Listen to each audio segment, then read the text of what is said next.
Fox Sports. We are Blackmore. We are Detroit. Tigers baseball on Fox Sports Detroit is presented by Bell Tire.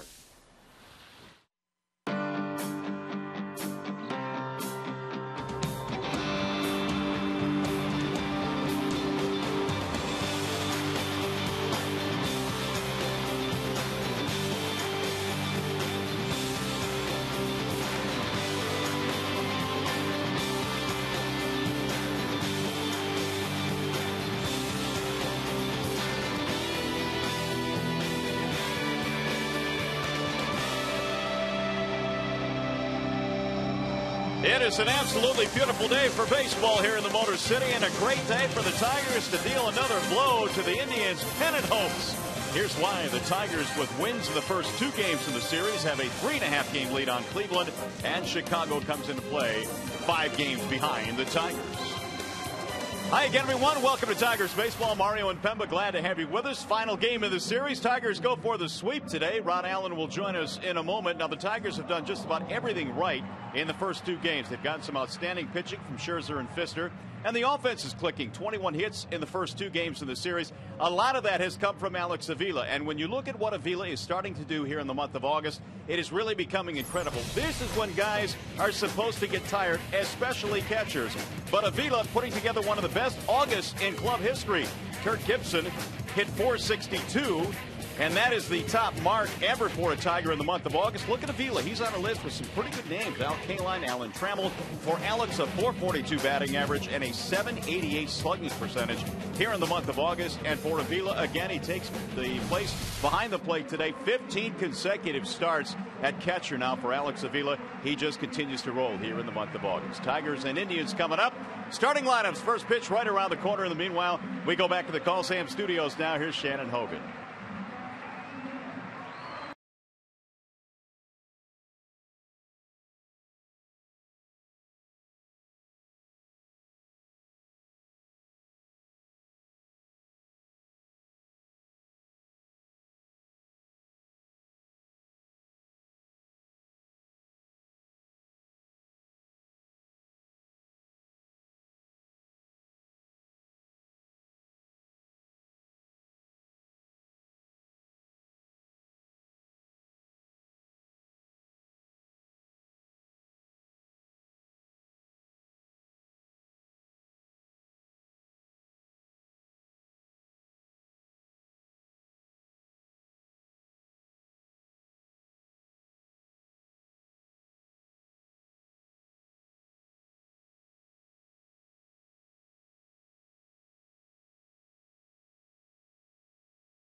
Tigers and Cleveland Indians wrapping up this 3-game series. Tigers in search of a sweep here this afternoon. By the way, if the Tigers combine for 3 or more home runs in this game, bring a copy of the box score to a participating Arby's location tomorrow and get a free small order of curly fries. Here is the starting lineup for the visiting Indians. It is presented by the Metro Detroit Chevy dealers. Michael Brantley leads it off. He'll play in left field. Shin-Soo Choo is hitting .391 in their current road trip. He is in right field, followed by Asdrubal Cabrera. Travis Hafner cleaning up. Carlos Santana at first base, followed by Fukudome. And the bottom 3 has some changes today. Donald, Hanahan, and Marson for the Indians. Here is the scouting report on Rick Porcello, presented today by Ace Hardware. Well, Rick needs to get back to the basics here this afternoon. He had a really good month of July. He has struggled in a couple of starts in August, and one of the things he needs to do is get back to the very good changeup and the breaking ball against a lot of these left-handers, and he must pitch inside. If he does that, he'll have a very good day today. Let's take a look at the defensive alignment behind Porcello in this game. It's always presented by Beaumont Health System. It's Young in left. It's Jackson in center. It's Bosch back in right today. Johnny Peralta, .987 fielding percentage at that shortstop position, and he might win his first Gold Glove this year. Alex Avila back behind the dish, ho-hum. 16 straight games he's caught.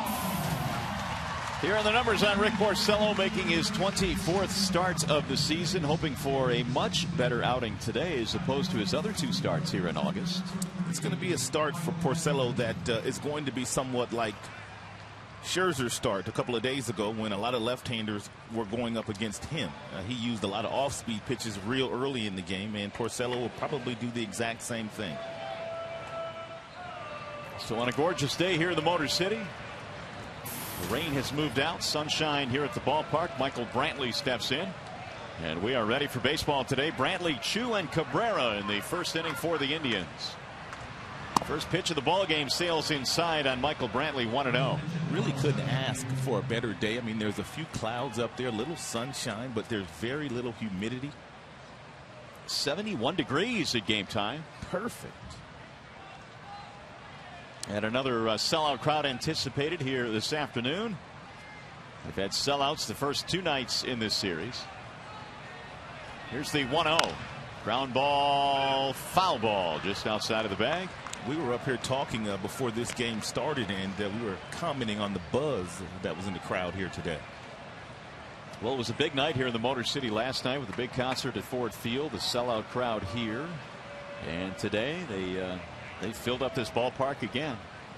I think Tigers fans now can start to feel the pennant race really starting to take shape. Just a few games remaining here in the month of August, and then September right around the corner. It bounces in. 2 balls and 1 strike on Michael Brantley. Brantley in the series has been held in check for the most part, just 1 for 9. He has a double to his credit.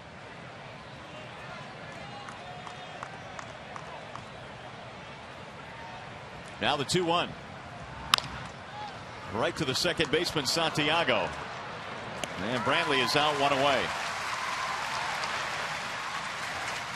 Ramon getting quite a few reps here lately at that second base position. Tigers still waiting on Carlos Guillen to come off the disabled list. In the meantime, they've used Rayburn there. They've pretty much gone with Santiago the last couple of nights. He's done well.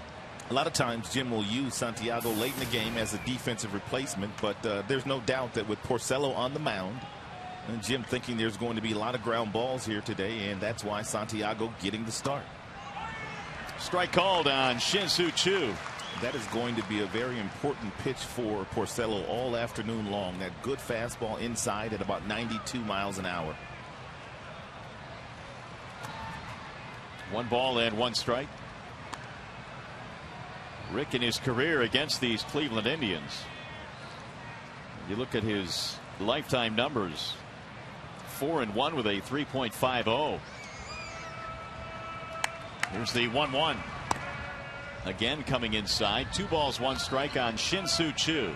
By going inside aggressively against a guy like Choo, it allows you to go back down away with a good changeup, but you have to locate it if you go back down there. Right back up the middle, slowly rolled. Peralta crossing over the bag, and he throws him out. 2 gone. So true to form, a couple of ground ball outs for Porcello. That'll bring up Asdrubal Cabrera. I think one of the reasons the Tigers have had success in this series is the fact that they've been shutting down Cabrera. Asdrubal came in as a really hot hitter. He had hit in 17 of 18 coming into the series. Also, you brought it up too when Brantley was up there. They slowed him down too for the most part. Pitching has really done the job here in the series so far. There's another ground ball. Santiago on the backhand. Off balance throw. The tag not in time. He missed the swipe tag, and safe at first is Cabrera. One of the few times it's okay to slide into first base. Cabrera could see the play developing. Santiago, a lot of range to his right. But if you're the base runner now, you start to see the big fella come off the bag, and you don't want a collision. You know it's going to be somewhat of a swipe tag. So you just give it a little bit of a hook slide to elude the tag and get yourself a base hit. One of the few times it's okay to slide into first base, in my opinion. Well, here is Travis Hafner.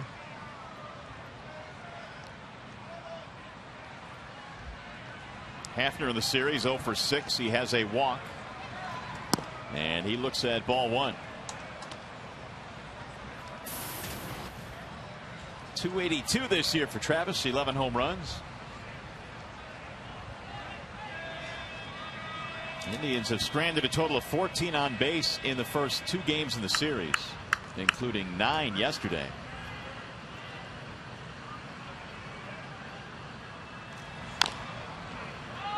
One ball, 1 strike.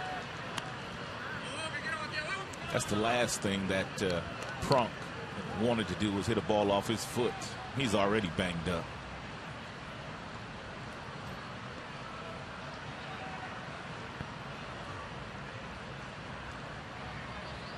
Manny Acta in his second year as the manager for the Cleveland Indians. Probably if the season ended today, he would be the manager of the year in the American League for what he's accomplished with his group. Yeah, a team that wasn't predicted to do a whole lot at the start of the year. Again, Porcello coming in, and it's 2-1. Manny's team got out to a terrific start. They have since slowed down. Right now they're trailing Tigers by 3.5. And his will have plenty of opportunities as this series winds up. There's still a series in Detroit and Cleveland for these 2 teams. There's another one off his foot.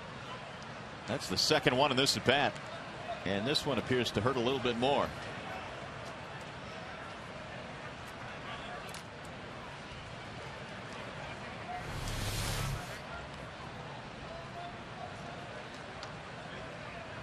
Ouch. There is no padding at all on the instep. None.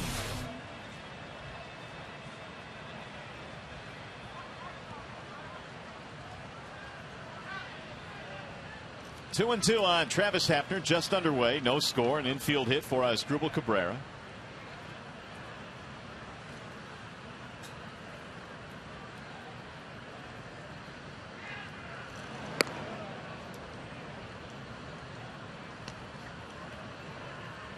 .16 steals this year for Cabrera. He's been caught 3 times.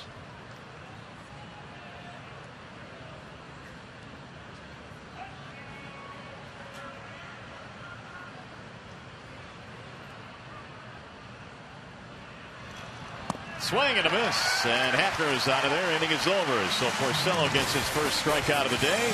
Here come the Tigers in the bottom of the first.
In the Tigers starting lineup here today, the Tiger lineup brought to you by Big Boy. It features Jackson at the top, Bosch, and then Delman Young. Cabrera cleaning up. Victor Martinez again the DH. Alex Avila again the catcher. And you've got Peralta, Benamit, and Santiago rounding it out.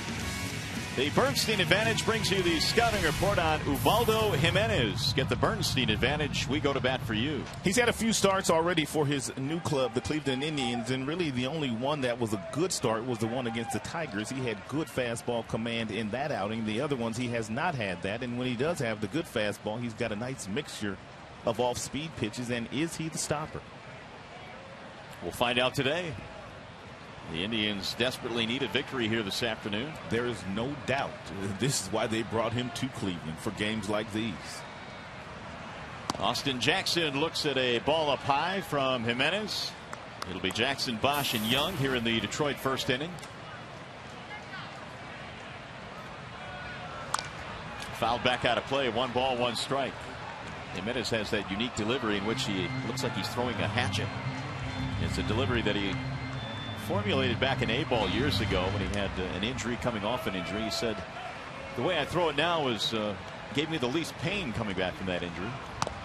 It's not something you see a lot of, but it works for him. I know Tim Belcher at some point in time, and I don't know if it's going to come this year, but they're going to have to get him into a position where he has better fastball command. And when you make a deal for a star like Jimenez, you're not going to try to change him just after watching him for 3 starts, but he clearly needs to have better fastball command. 2 balls and 2 strikes. Here's Tim Belcher, the former Tigers pitcher.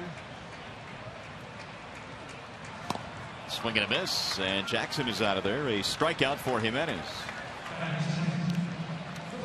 Let's take a look at the Cleveland Indians defensively. It's presented by Tim Hortons. It's Brantley, it's Fukudome and Chu in the outfield. It's Hanahan getting the nod at third. Donald is playing second today. Cabrera and Santana. The remainder of the infield. Morrison behind the plate. He can throw. He's thrown out 40% of the would-be base stealers this season. Bosch back in there today. Ordonez started last night's game in right field. And now Brennan back out there this afternoon, batting .285. 1 for 4 in the series. Bosch is a team player, but it appears that he is getting the short end of the straw by not getting a chance to play against left-handers any longer. The 0-1. Foul straight back, and it's 0-2. His numbers against left-handers are better than his numbers against right-handers. It's always been kind of an anomaly with Brennan, but he's been able to do well.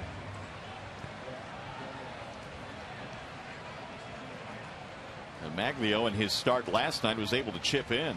Yes, he did. Had an RBI, singled, scored a run. Jimenez missing inside, 1-2 on Bosch. The offense is doing some special things this year. With batting averages, several guys in the top 10, runners in scoring position. We've talked about Avila and Peralta at length. Rolled foul. This offense is starting to shape up a little bit like that offense in 2007. And it's starting to look like it. Last 8 games, as we told you at the top, the numbers have been awfully gaudy. There were some different names back in 07 in that lineup, but the results have been quite a bit the same. Here's the 1-2 again, and it's high. 2 balls, 2 strikes on Bosch. Jimenez will get as high as 97, on occasion 98 with his fastball. He's got a curve, he has a slider, he's got a splitter, he's got a change. Assortment of different pitches. Anytime you see the 5 go down, you know they got a lot of pitches. Slowly toward third, but foul. And most catchers run out of fingers at 3 for most starters. You run into trouble when they have to start using 2 hands. 2-2 on Bosch. Delman Young waiting on deck. Tigers hitting in the first in a scoreless game.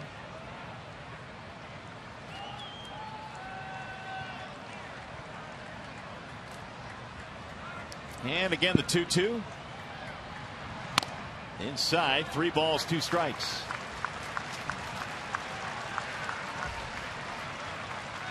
Here's Young waiting on deck.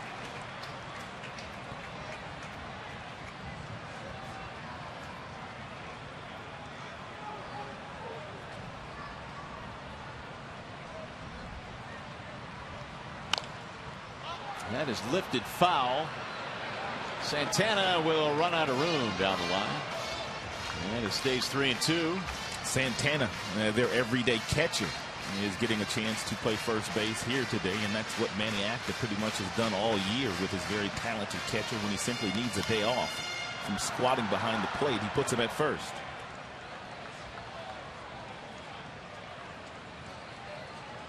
Lou Marson catching in this ball game today for Cleveland. 3-2 on Bosch. And foul straight back. What an at bat here for Bosch. This next pitch will be the 10th in this at bat.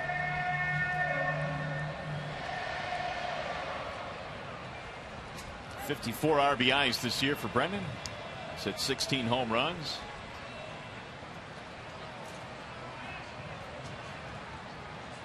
And Jimenez trying to finish him off. And he can't do it. Another foul back out of play. So he's running up the pitch count early here on Ubaldo. Jimenez has made a couple of starts this year against the Tigers. One while he was with the Rockies, the other while he was with the Indians, and he has won both of them. Trying to do it again here today when his team desperately needs a victory. Ground ball, fair ball, and a base hit down the right field line out of the reach of the diving Santana. And what an at bat for Bosch. He wins that battle. Usually when you have lengthy at bats like Brendan Bosch had right here, the result's a good one for the hitter. That ball only two steps to the right of Santana, but he couldn't knock it down. An absolute bullet off the bat of Brendan. Tigers have their first hit of the game. Here's Delman Young. Delman had his 5-game hitting streak ended last night. He is 1 for 9 in the series. However, his numbers against Ubaldo in a short span of time are really good. 4 for 6. And Delman's got a lightning quick bat, and Jimenez has got that good power fastball. Good matchup here. Bouncing ball to third, cut off there by Hanahan, fires to second one, and the relay is in time. Hit it hard. 5-4-3 ends the inning.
$18.49. Ram Trucks, Guts, Glory, Ram. And buy the new Craven Chicken Sandwich at Arby's. Arby's, it's good mood food. The old corner of Michigan and Trumbull, where the Tigers and Indians played many a battle. And that is what remains at the corner. Still have the infield, still have the flagpole. The old site of Tiger Stadium. To the new digs of Comerica Park as we go to the second inning, and it's a scoreless ball game. Each team with a hit. Rick Porcello back to the hill. And the first pitch straightens him up. 1 ball and no strikes on Carlos Santana. Fukudome to follow, and then Donald. Rick had a couple of ground balls and a strikeout in that first inning. Here's the ball away. 2-0. First 6 batters that Manny Acta will run up here today against Porcello, all bat left-handed. And switch hitter is Santana. And Porcello giving up a .334 batting average to left-handers, only .234 to right-handers. 5 for 9 for Santana versus Porcello. And that's why the count's 3-0. He might not mess with him today. 2 of those hits are home runs. 3 balls, 1 strike on Santana, playing first base today for the Indians. He will take his walk. Santana has walked 72 times this year. That's 5th, the most in the American League. Now 3-2. He really is an intriguing prospect, isn't he? I mean, he's got a nice little package of power, and he plays obviously a premium position behind the plate. You know, the one number that kind of jumps out at you as far as he's concerned that people pay attention to is the batting average, but really it's probably the least most important stat regarding Santana. Got him, strike 3. He bends out of the box and bends all the way back to the dugout. He must have had some really nice fading action to this 82-mile-per-hour changeup. Take a peek at it. Wow. It's going to be a key pitch for him all afternoon long, and he's already thrown a couple of really good ones. He struck Hafner out with a really good changeup too. Second strikeout for Porcello. That'll bring up Kosuke Fukudome, who's batting .253, hitless in this series against Detroit.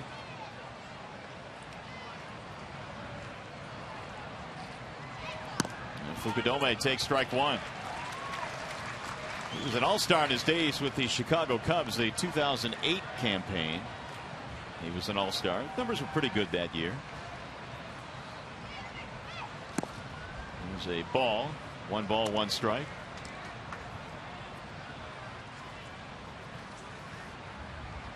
That 2008 series, or season I should say, was Fukudome's first here in the States. He went around. 1-2.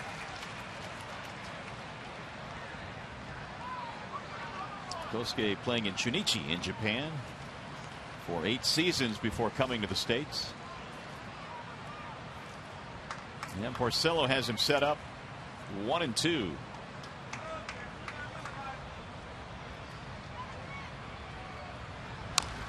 Chop foul.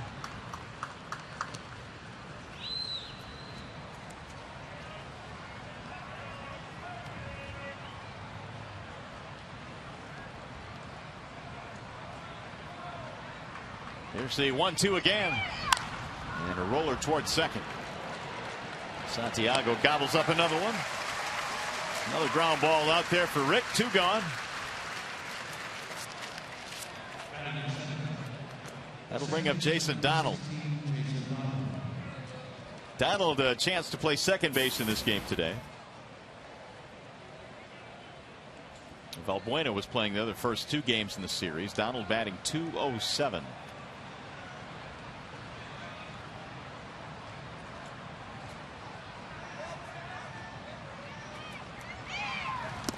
Waving a miss, 0-1. Porcello's got some really nice movement with that 2-seam fastball here today, at least through the first 2 innings.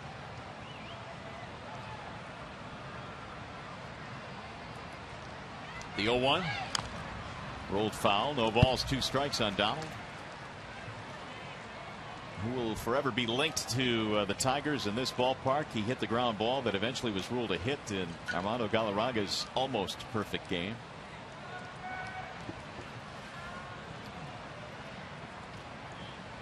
No balls, 2 strikes. And fouled away. Donald fractured his hand during spring training this year. He started the season on the disabled list and has spent a good portion of the year at AAA, where he was hitting .310.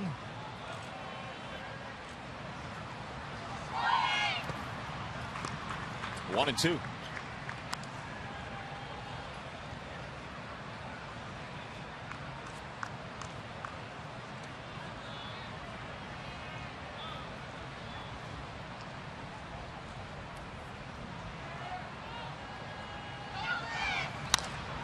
Soft liner to right, base hit.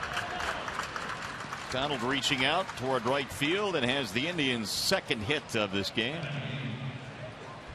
That'll keep it going now for Hanahan. By the way, this game is available in crystal clear high definition on Fox Sports Detroit HD, sponsored by Xfinity from Comcast.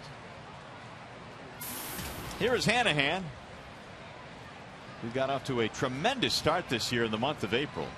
In fact, 4 of his 5 home runs came in the first month. Indians have been taking a good long look at Lonnie Chisenhall at third base. He is one of their top prospects, cutting into the playing time of Hanahan. Hanahan is the better defender of the two. Hanahan is an outstanding third baseman. Yeah, but you got to hit a little bit above 220 if you want to play every day. Especially when you're trying to hold off a prospect like Chisenhall.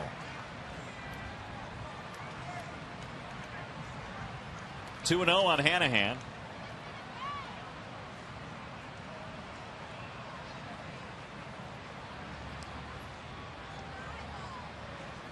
Runner goes. Here comes a throw from Avila. The tag. Safe at second base.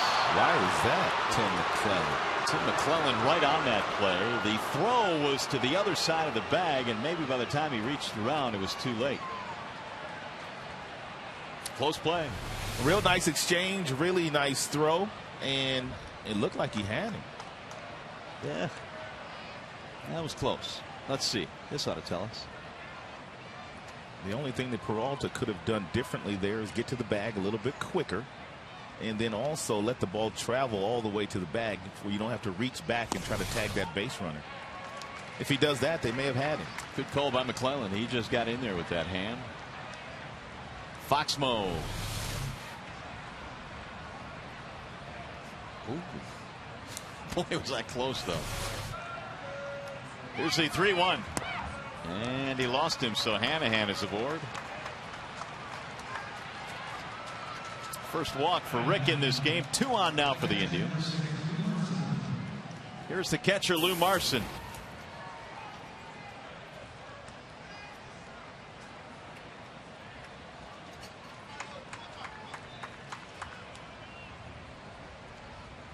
Indians with runners in scoring position in the series 0 for 9. And they've got a chance here to take the lead early in this one. Marson hits a slow tap right back to the mound. Barehanded by Porcello. Inning over. No runs, a hit, a walk. 2 men left.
Stories of some of baseball's greatest legends. This week's subject is American League's first African-American player, Larry Doby. Boys in the Hall today after the Tigers coverage here on Fox Sports Detroit.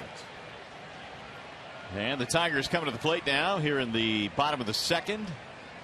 And it looks like another sellout crowd here this afternoon at the ballpark.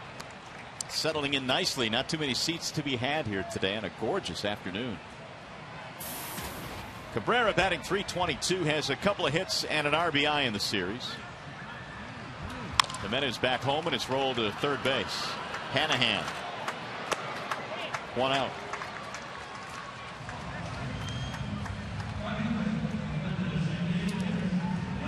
He's going to bring up Victor Martinez. Jimenez won 19 games last year. He was the starter for the National League at the All-Star game as well. But boy, did he slub his toe down the stretch. Finished third in the Cy Young Award balloting. Halladay won the award, but it appeared that Ubaldo was going to win that award all the way up until the last month of the season. He was, what, 15-1 at the break? Dealing. Man. I mean, that's close to a lock as winning that award as possible, but the second half was much different. Martinez takes outside. And Wainwright finished second. He won 19 games as well. Jimenez was off to a slow start in Colorado again this year, and that's one of the reasons why they traded him. 2 balls, no strikes. Alex White, Drew Pomeranz, two of the top pitching prospects for the Indians, going the other way over to Colorado.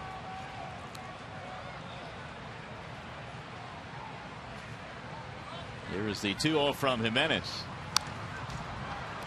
2 balls and 1 strike. I was listening to an interview by Mark Shapiro, the president now of the Cleveland Indians, and he was talking about those 2 prospects that were given up, and he said, we hope, and most people hope, those prospects will do what Jimenez has already done, and that's win 19 games. So they're getting a proven 19-game winner who's in the prime of his career. Into shallow left center, and it's going to be caught by Michael Brantley, who comes charging in. 2 gone.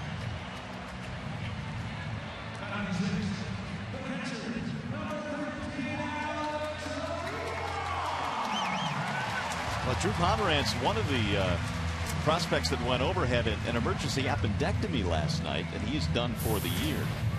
So they'll shut him down. He had to wait for about 2 or 3 weeks before they could even officially send him to Colorado because he was in last year's draft. That's right, and you have to wait a full year before you can be involved in a deal. Here's Alex Avila. Tigers ran into that a little bit with Chance Ruffin. Yes. When he went over in the Seattle deal with Fisker, or for Fisker. No balls, 1 strike on Avila. Alex on the homestand, 9 for 15. When you add up his slugging percentage and on base percentage in the month of August, it is at a staggering 1,355. His OPS. Staggering indeed. 0-2. There are the August numbers. 442.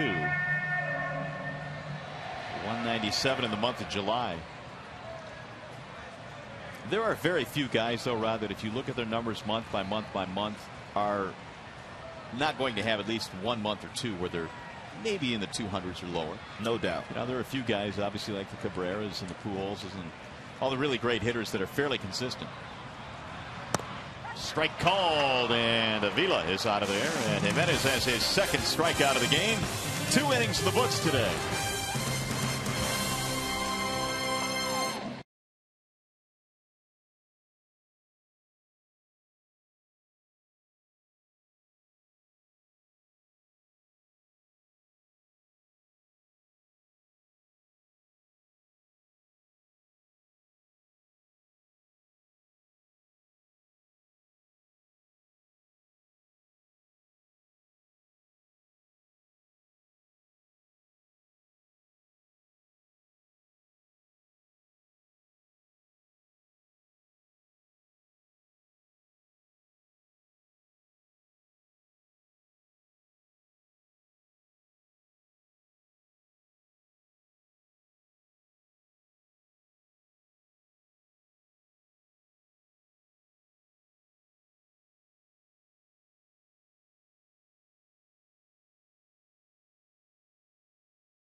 Your neighborhood Spartan stores for locations. Check out turntospartan.com.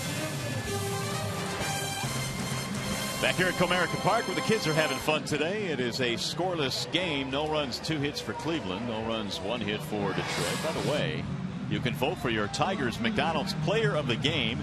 It's presented by the Quarter Pounder with Cheese today. Using your cell phone, text Tigers, followed by a space, and then the player's uniform number to 37338. Or you can vote online at foxsportsdetroit.com.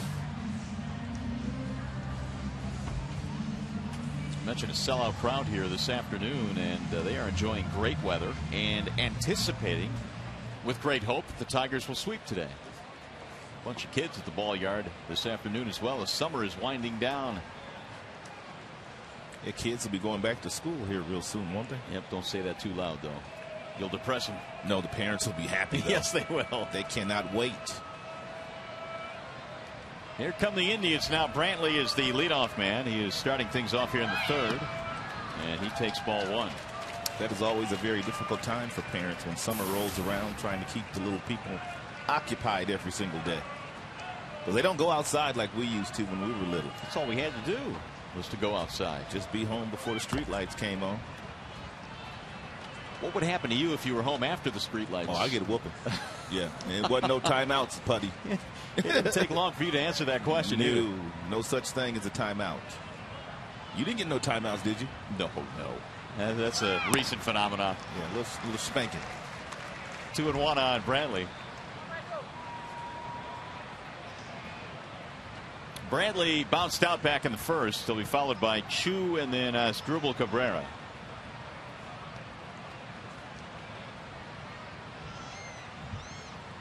Here's the 2-1. Bouncing ball first base side. Cabrera has it. Brantley is out. Porcello's got that real nice sink piece working here today. The majority of his outs have been on the ground, and the majority of them have been to the right side of the infield with all the left-handed batters. They continue to roll over the changeup and the good two-seamer he has working today. 5 ground ball outs, couple of strikeouts for Porcello. Here is Shin-Soo Choo.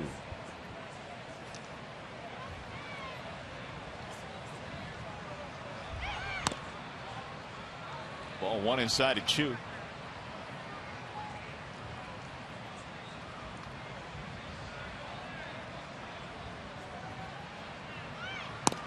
The 2 and 3 hitters in the lineup today for Cleveland who have become really vital to their chances. Choo and Cabrera were at one time teammates in the minor leagues in Seattle. They were both property of the Seattle Mariners.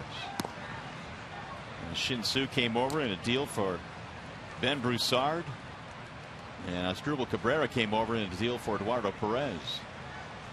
Ems would probably take both of them back if they could. Chopped to first base right at Cabrera. Another ground ball out. Here's an indication of how well Porcello is doing today. Here's an at bat. No, this is not the at bat. We're waiting for Prunk to get up. I thought he was coming up. Hold that thought. Yeah, we'll get him next time. Meanwhile, Cabrera is stepping in. I was getting a little antsy. You have to give you a timeout for that. Cabrera, infield single back in the 1st.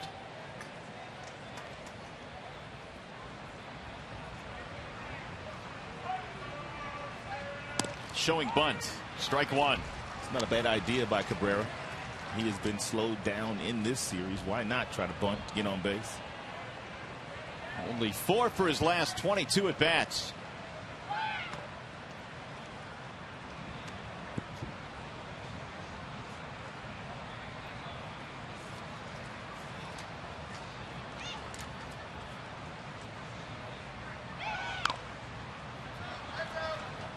One and 2 now on Asdrubal. Talking about Porcello's month of July in which he was 5-0. And he really went on a strong run that month. But here in August, 8 runs in his first start, 4 runs allowed in his last start. Today, though, he is off to a really good start here against the Tribe. And Rick going for his 12th win of the season here today.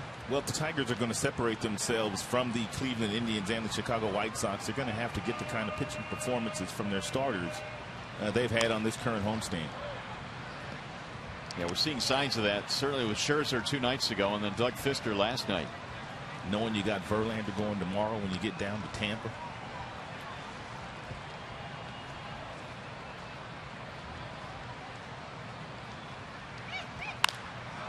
Driven down the right field line. That ball is hooking, and it is foul. Barely. 1-2 on Asdrubal Cabrera.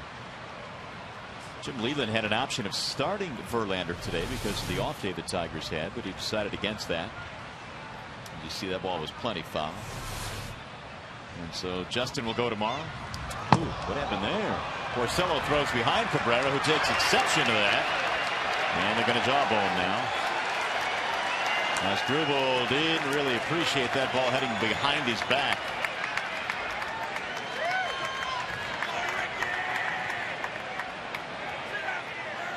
Paul Schreiber jumped out from behind the plate and got between him quickly. I'm no lip reader, but Porcello was awfully upset about something too. I don't know what it was, the deal behind that particular pitch, but Country Joe West is going to call the umpires in, and they're going to talk about this one. I don't know if they're going to issue some warnings or not, but Porcello doesn't usually throw the ball behind hitters. He must have been watching the foul ball a little bit too long.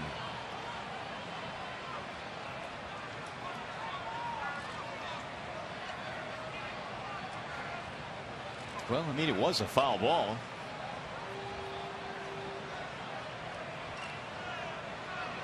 Cabrera tried to will it into fair territory, and maybe Porcello didn't like that. A little bit of showmanship. So the umpire's discussing this now. What are they discussing? Whether or not to issue warnings? Yep, that's exactly what they're going to do. All right, they're issuing warnings.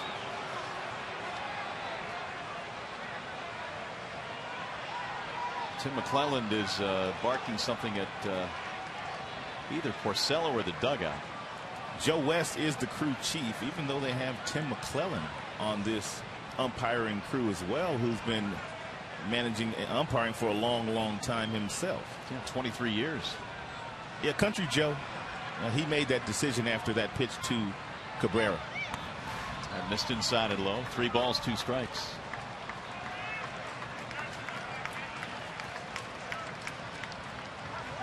You don't often see a crew with 2 guys that have had that much experience.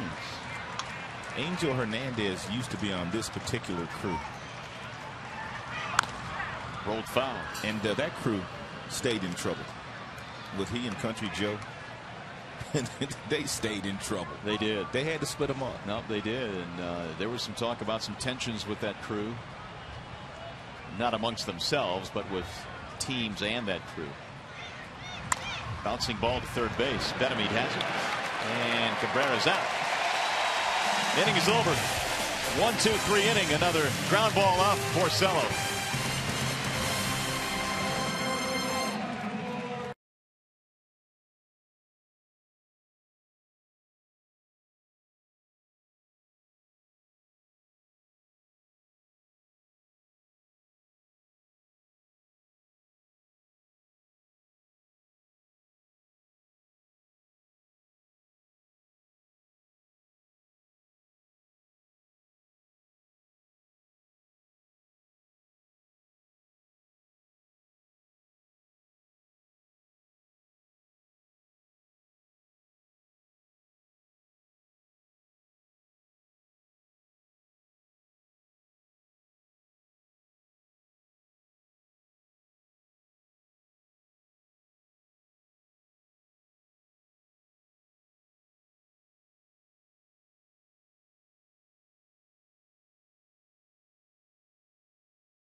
Can't pitch inside aggressively as he would like to against a Tigers offense that has been awfully good lately. You need to pitch inside, but with both benches being warned, he will have to go in there rather cautiously now. So for the Tigers, it'll be Johnny Peralta leading it off, and the first pitch is over the heart of the plate, strike one. Peralta better meet Santiago in a scoreless game, bottom of inning number 3 here in the finale. The 0-1 pitch. It is outside, 1 ball, 1 strike on Peralta. Johnny at 313 has hit safely in his last 4. Jimenez got the Tigers in order back in the second.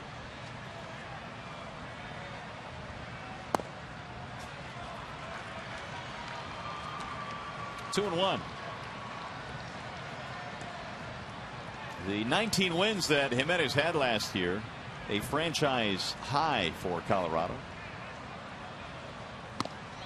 Wave and a miss, 2-2.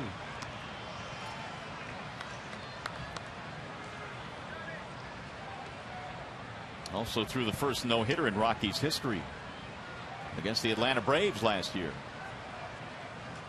The 2-2 pitch. Make it 3-2.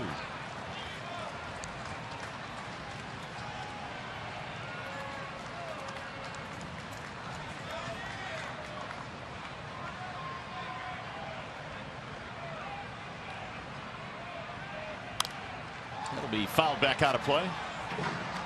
Full count on Peralta. Tigers wrapping up this homestand. They'll be headed to Tampa tomorrow, then into Minnesota.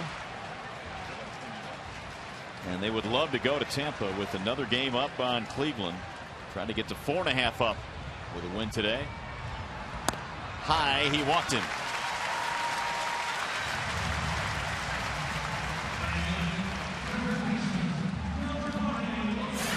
Hey fans, the pennant race is on. Place a deposit on 2012 Tigers season tickets and receive postseason priority for 2011.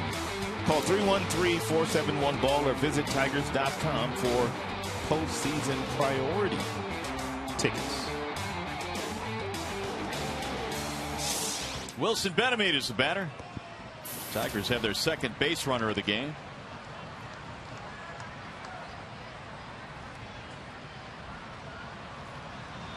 Benamed takes a breaking ball in for a strike, 0-1. Jim said that more than likely Benamed would get most of the starts against right-handed pitching, and Brandon Inge would get the starts against left-handed starters. Of course, Brandon is always available for a late-inning defensive replacement should the Tigers be winning late. Tied him up there, 0-2. Nasty breaking ball there at 77 miles an hour. He has gone from 95 with his fastball all the way down to 77 with that real nice bender.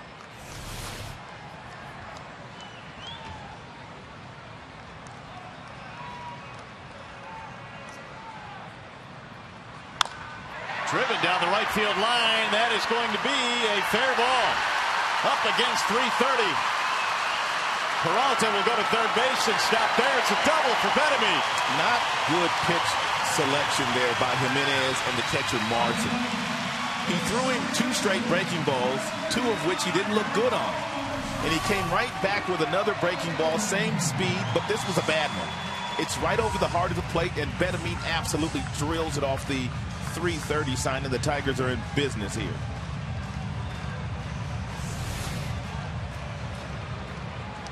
th double of the year for Benamed.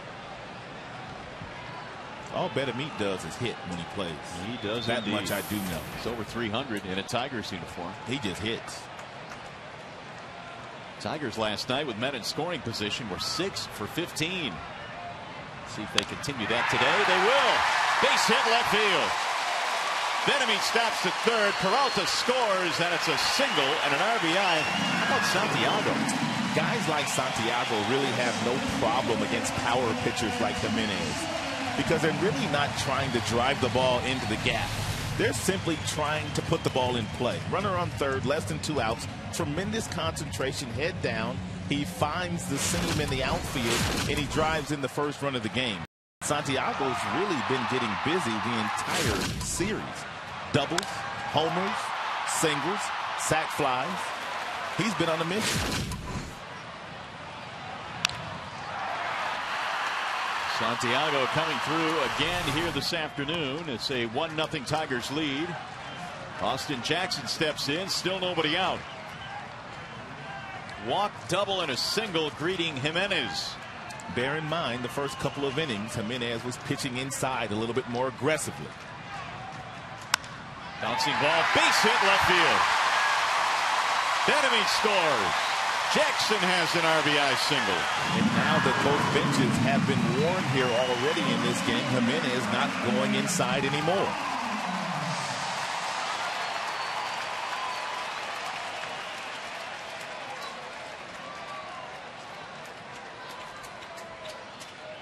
So the Tigers continue to swing it with men in scoring position. They now have a 2-0 lead. 4 hits on the day for Detroit. Leadoff walks are lethal. Peralta walked, and he's come around to score. Bosch had a base hit back in the first before being erased on a double play.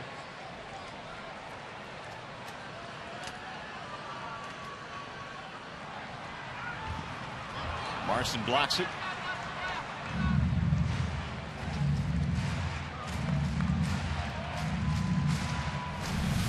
Marson, real good defensive catcher, real good thrower, and you can see him softening his body, knowing that the breaking ball is going to be in the dirt. Bends over ever so slightly at the waist, and that creates the angle with the upper body that allows that ball to hit the chest protector and fall right in front of you.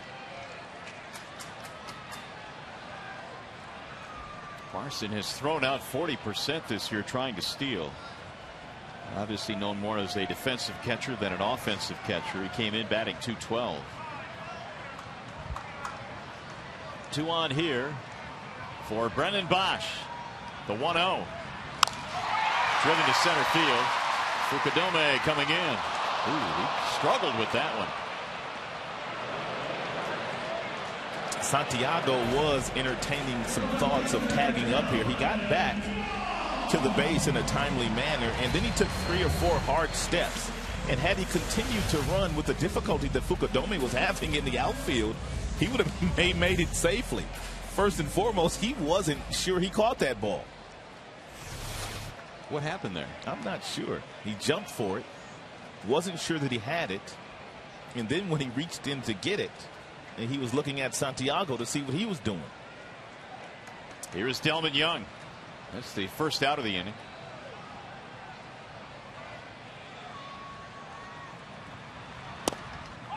Strike 1 on Young. Delman knocked into a double play his first time up.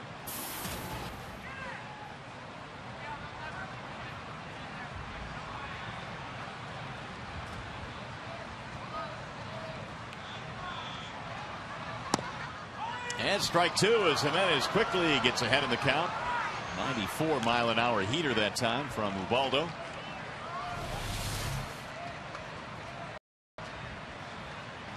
Can't locate a fastball any better than that.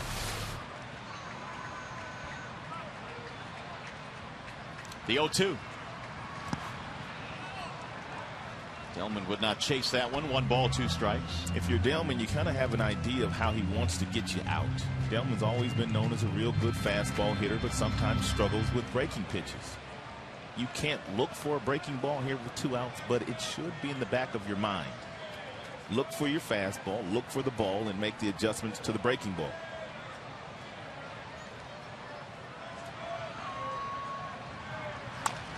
Off the end of the bat, foul. He got that breaking ball right there too, but it's so hard when a guy throws 95 miles an hour to really just sit there and wait for it. I mean, he knows he's going to get it.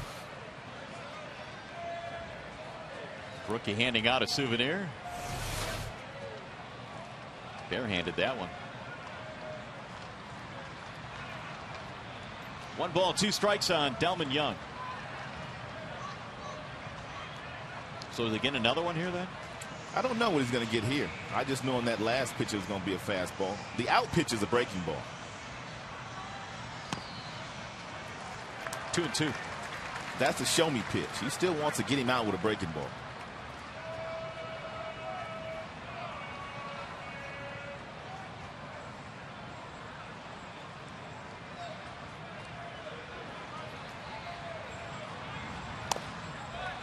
Missed away with it. 3-2. All bets are off now. Decision time for Jim Leland as well. 3-2 count. Do you start the base runners here? Why not? Delman's hitting to a couple double play balls the last couple of days.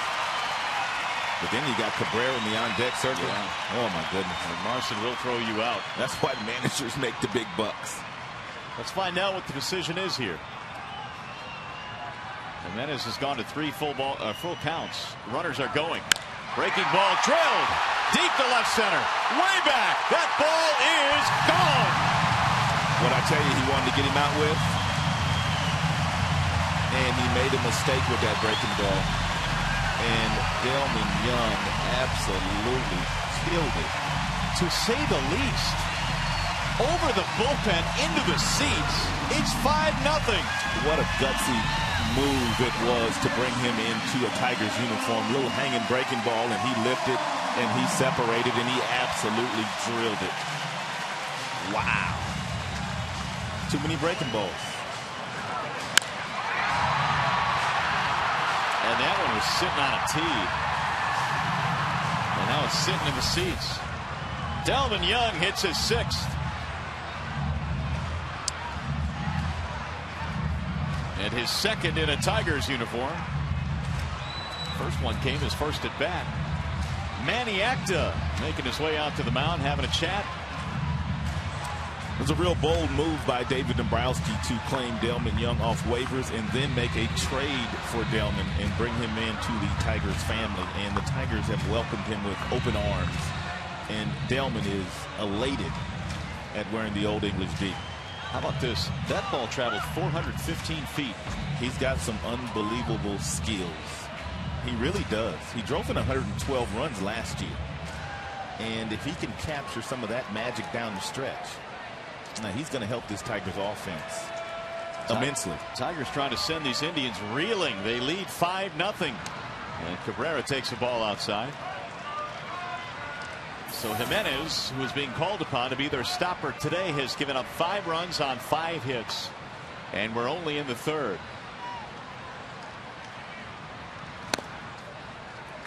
Two balls, no strikes.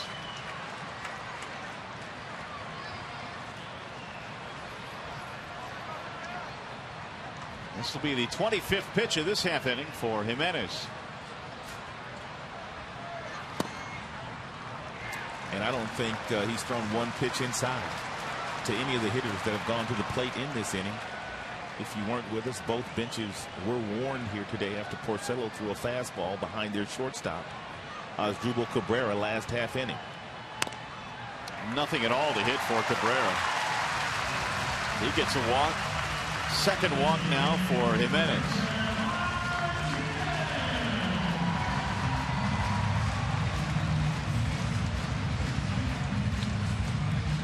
Bullpen quiet right now for Cleveland. They are riding on the shoulders of Jimenez here.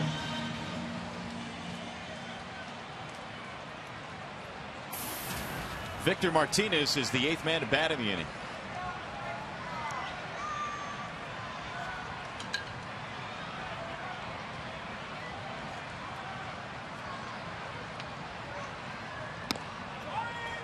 Strike 1.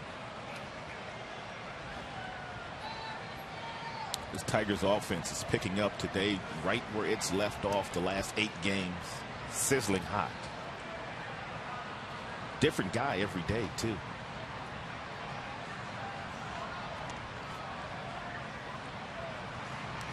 Outside, 1 ball, 1 strike. I remember one of the things that Dave said when he picked up Delman Young was that his offense has been good, but there are times when it goes through stretches where it's not very good, and maybe he can help even them out a little bit. When you have the kind of length that they have right now, 1 through 8 on most days, it's tough for even really good pitchers like Jimenez to get through that lineup 4 different times during the course of the ball game. There's a line drive hit to right. Is it up? It is, and it's gone. A laser over the 330 mark in right field, and the Tigers are putting a hurting on Ubaldo Jimenez. They're threatening to knock him out of here. Well, they better get somebody up.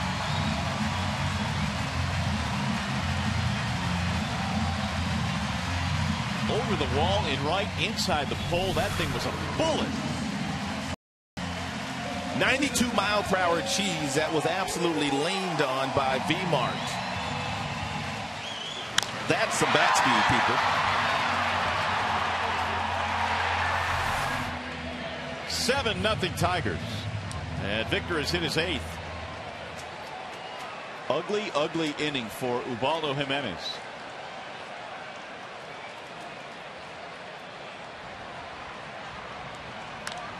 Avila fouls it back.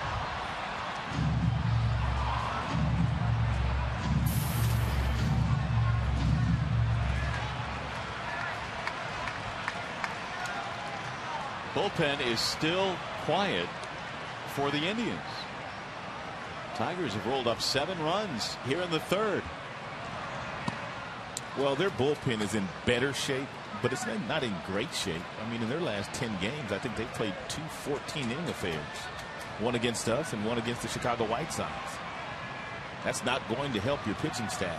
Not at all. And maybe Manny went out there and said, you know what? Get some outs because you're going to be out here a while. And the Tigers have been getting in that pen pretty good here last couple days. 1 ball, 2 strikes on Alex Avila. Delman Young is homered in this inning. So is Martinez.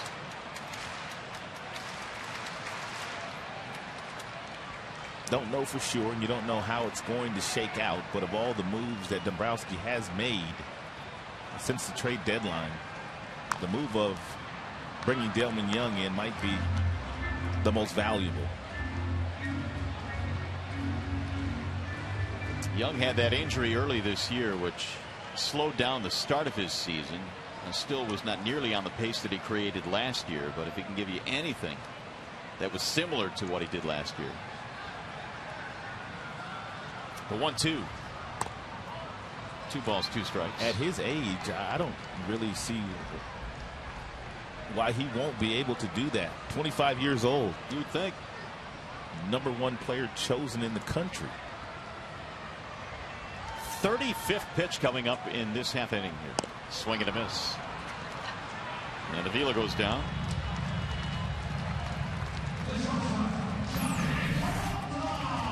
Well, don't discount the Benemit deal as well. That has paid dividends. 12 RBIs, a little over 19 games. This is his 20th today. And think about those other RBIs that Delman Young had taken away from him with those very good plays by Ben Revere in center field. He has hit the ball hard. 7-0 Detroit. We play here in the 3rd. Peralta started this inning with a walk, and he drives one in the air to left. Brantley going back, reaching, can't get it off the wall. Peralta is in with a double.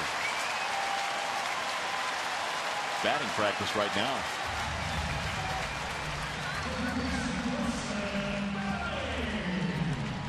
All Manny Acton can do is sit and watch.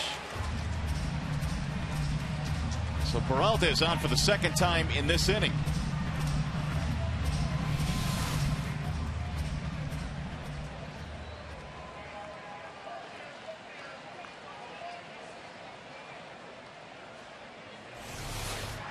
Seven Tigers hits. 22nd double of the year for Johnny Peralta. Benemit has a double and a run scored in this inning.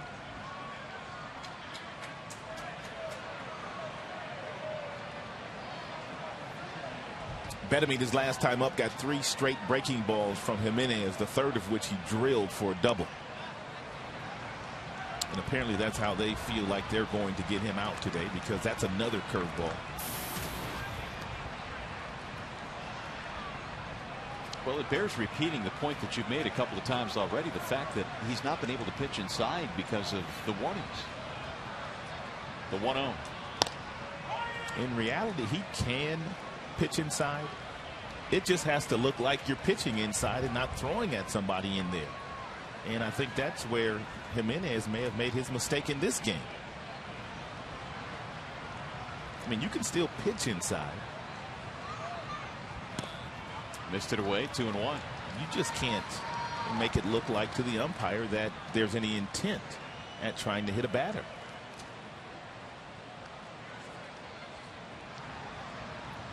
"67 pitches now for Jimenez as we play here in the third. And he missed it low. 3-1. I mean, he's at 41 pitches right now. 41 here in the third. Well, you really don't allow anybody to go much above 41 for any half inning. And another walk. There's nobody in that bullpen either. No. It has been quiet. And you're probably right. That probably was the message by Manny Acta to his ace. It's on you, big fella. Get out of this. And so far, he's not been able to do it. Santiago has an RBI single in this inning.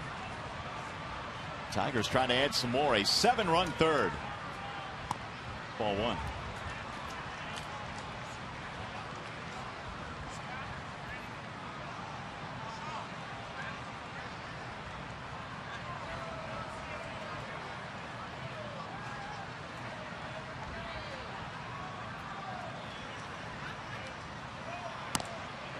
Two balls, no strikes.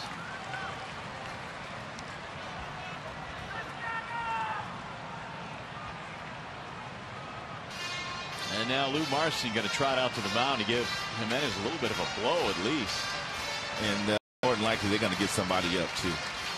But you would think at some point it has to happen soon, don't you? 40+ pitches in this inning. He has gone to 2-0 on Santiago after walking the previous hitter.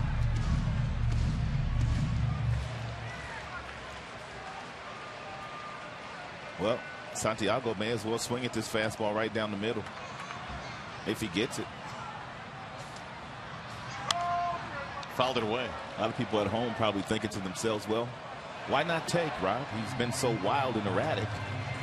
Well, no, he's bound to throw a strike sooner or later, and you got a 7-run lead. Why not let it all hang out on the 2-0 pitch? 46th pitch of this inning coming up.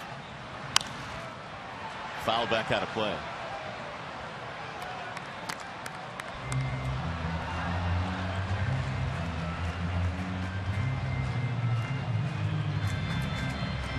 Seven runs, 7 hits for Detroit.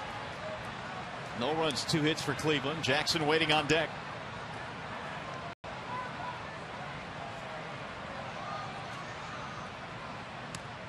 Got him, strike 3. Santiago is punched out of there. Big inning for the Tigers, though. Jimenez finally is headed back to the dugout after giving up 2 homers. Delvin Young and Victor Martinez. Tigers blow it open.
right now, and this is what Porcello's done today, pitching aggressively inside to the left-handers. This is to Hafner.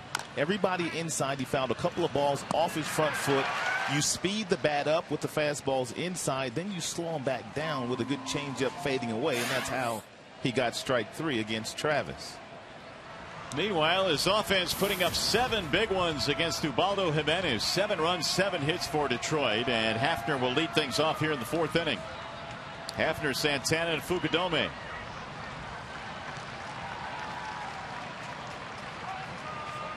Porcello got 3 ground ball outs in the 3rd. And Rick now has picked up 7 ground ball outs and a couple of strikeouts through 3 innings. He has been about as good as you could be. He's given up just a couple of hits, both singles. And there's a soft liner caught by Cabrera. 1 away here in the 4th. Back to the studio we go. For a game break, here is Shannon Hogan.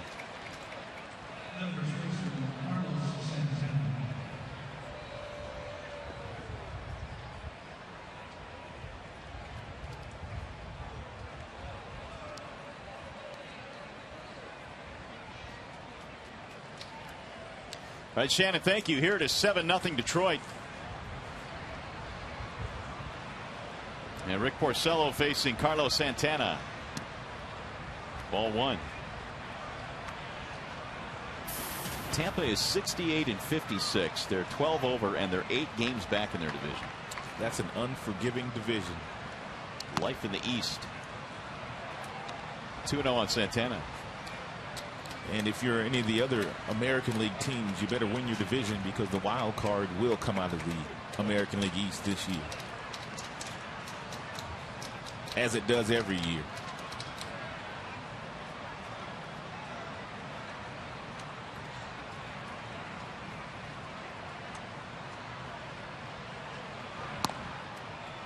Ball high. 3 balls, no strikes on Santana. Porcello had base on balls back in the 2nd. He walked Hanahan. It's going to be very important for Porcello to continue to use all of his pitches in this game, even though he has a 7-run lead. Continue to use the fastball, throw your changeup, get your slider in. Driven deep to right. Might want to forget about this one. It's gone. Boy, oh boy, Santana hammered that one. His 19th. Cleveland on the board. He's an impressive young player, and he's going to be good for a long, long time.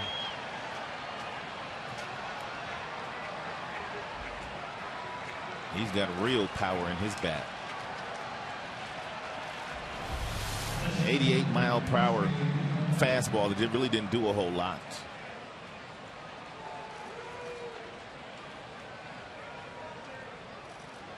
Seven to 1 ball game, and now the updated numbers for Santana against Porcello. Not a good matchup for Rick. 6 for 10 now. 3 homers. That home run traveling 388 feet off the bat of Santana. Fukudome with a ground ball out. He is 0 for 1.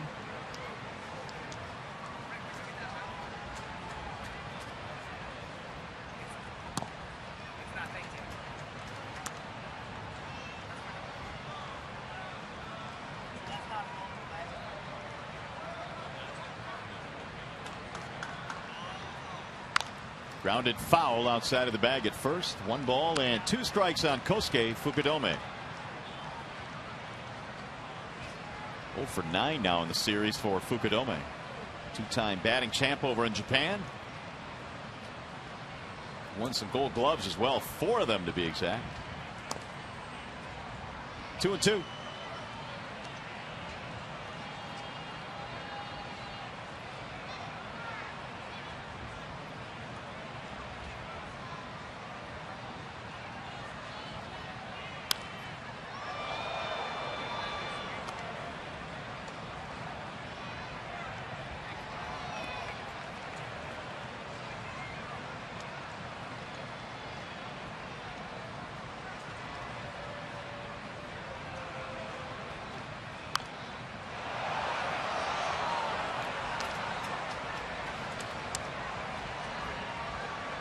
That ball whistled in the seats in a hurry.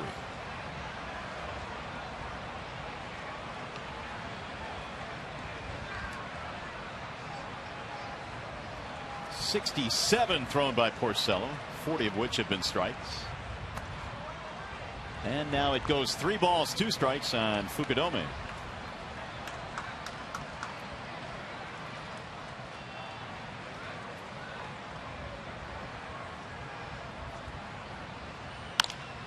Back up the middle for Peralta, right at him.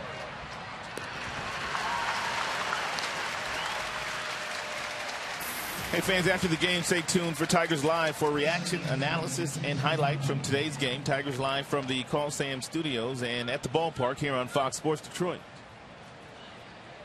It's going to bring up Donald.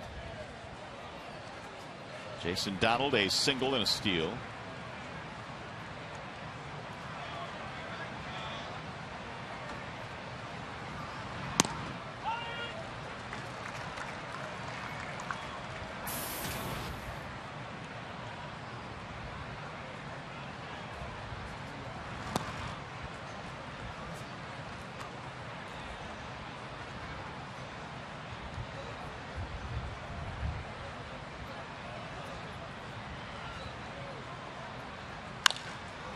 Here's a line drive to left, base hit. Delman Young plays it on 1 hop.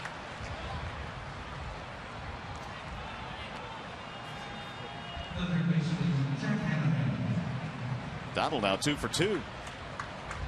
4 hits for Cleveland. That'll bring up Jack Hanahan.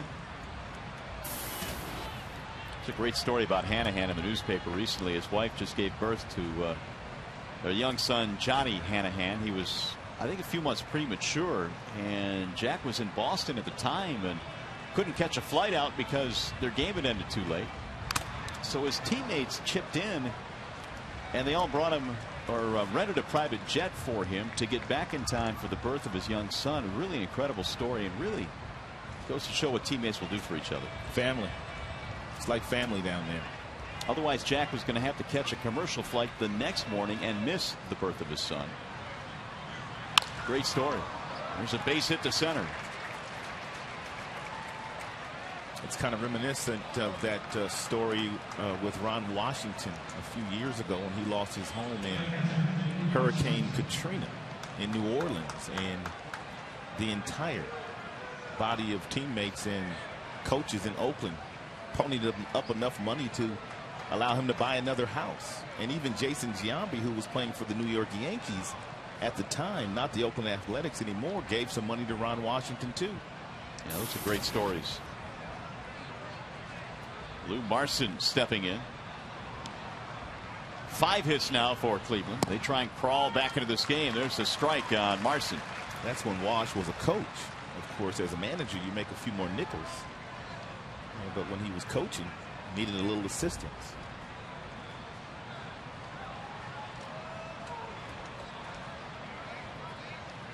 Oh for 1 for Marson. Tapped back to the mound his first time up, and he takes a ball away, 1-1.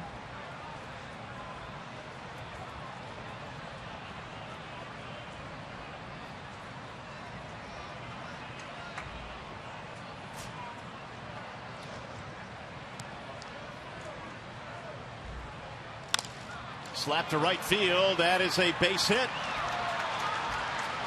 That'll get another run in. RBI single for Lou Marson out of the number 9 spot, and 2 runs in now for Cleveland as they start to chip away. Marson has his 10th RBI. It's a breaking ball that stays up, and it's a nice job of hitting by Marson.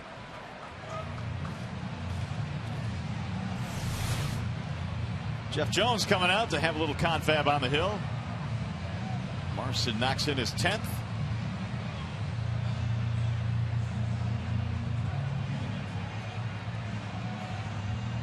And the Tigers have some action going apparently in their bullpen right now. Dwayne Belo is starting to warm up.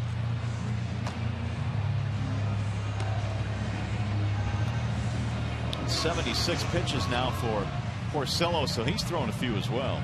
Well, Rick just needs to get back to what he was doing the first 3 innings of this game, and I'm sure that's exactly what Jeff Jones told him Even though you have a 7-run lead, you have to pitch like the score is 0-0. Top of the order, Michael Brantley.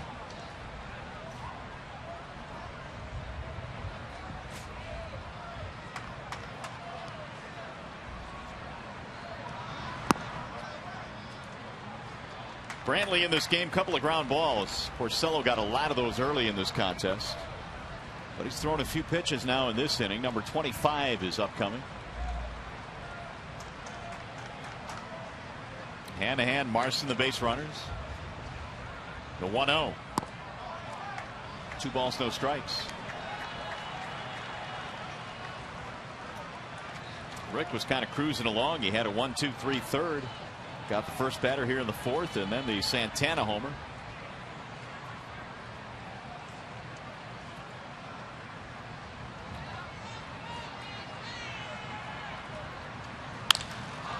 Driven to right field.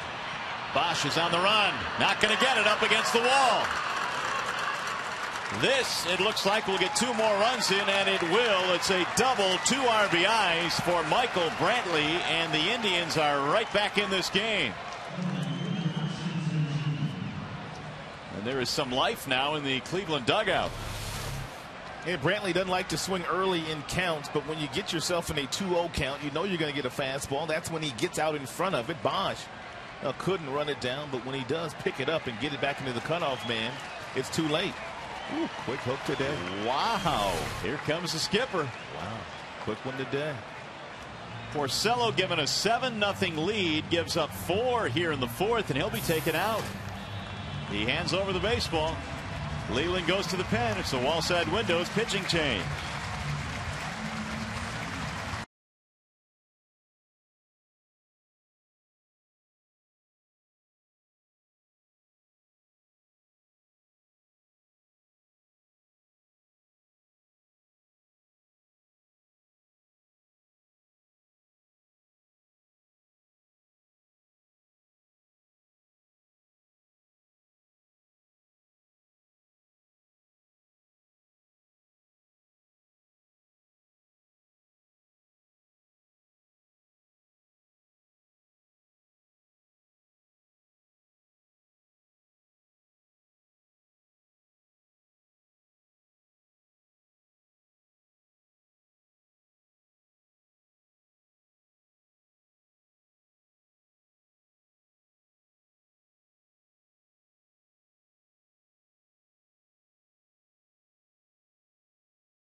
Rick Porcello, as we check out his last 3 outings, a little bit troublesome, but the fact that he had a 7-0 lead today is kind of troublesome too. Yeah, I think so. And the fact that Jim had to go out there and get him in the 4th, and you know that was the last thing that Jim would ever want to do, especially when Rick is trying to win his 13th game of the season. But yeah, Jim wants this sweep here today.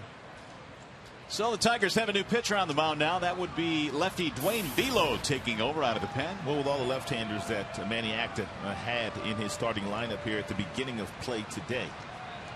And that's why Belo's in the game. He also has Slarrett. He has Coke down in that bullpen. Shin-Soo Choo will face him here with 2 outs and 4 runs in. Choo has a couple of ground balls, 0 for 2 today. Trying to pick up Brantley at second. Ball 1. All of a sudden the hit total starting to even up as well now. 8-6 in favor of Detroit.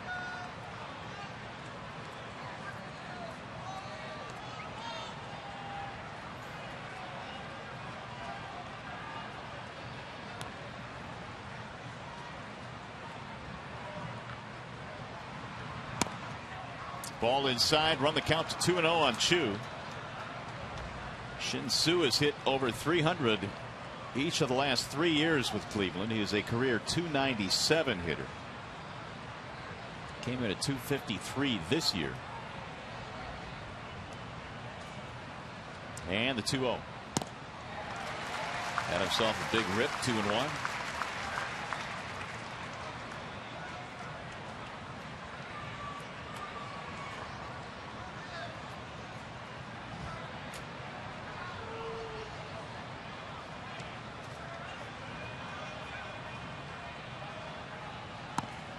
That's low. 3 balls, 1 strike.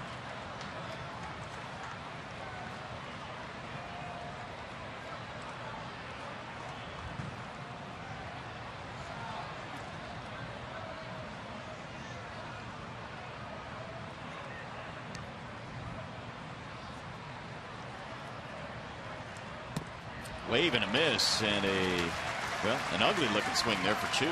That was a fastball too. I don't know if he was looking for something else or what. You don't usually see guys looking for fastballs in 3-1 counts and then take a swing like that. 3-2. Belo trying to close this inning down. They have sent 8 men to the plate after the Tigers scored 7 in the 3rd. And a ground ball to the right side. Nice play by Santiago to his feet. He is safe. Saved the run though.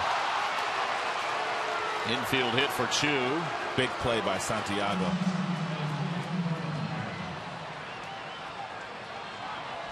That's why you leave your feet with 2 outs. Even when you make the play, if you get up, if you don't get the guy at first, that guy that was on second base, he's not going to score.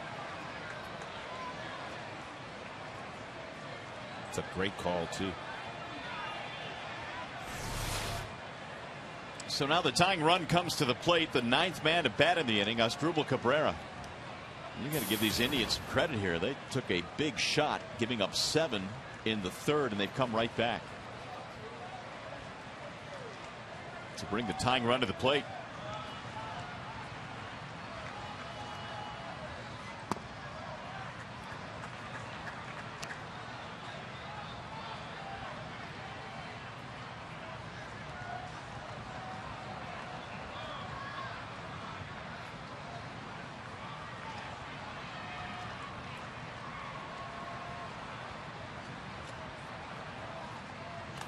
This will get away from Avila, score another run. As ugly as the inning was for the Cleveland Indians in the bottom half of the 7th, this one's ugly too.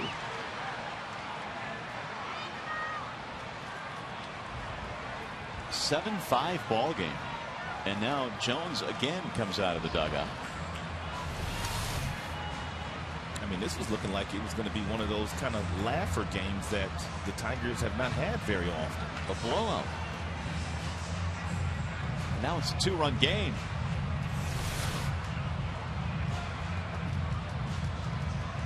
And 2-0 on Asdrubal Cabrera. Seems like you've said that about every single hitter that has come to the plate in this inning. 2-0, 2-1, 3-1. That's how you put up crooked numbers. Well, this has got to do wonders for Ubaldo Jimenez, who gave up 7 runs in the 3rd. He's getting a nice long rest to kind of catch his breath, and his teammates have gotten him back in the game. A 2-run contest, so he can kind of regroup now.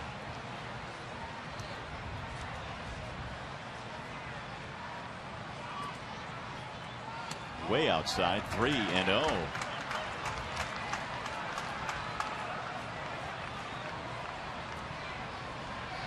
Travis Hafner started the inning by lining out. He's waiting on deck.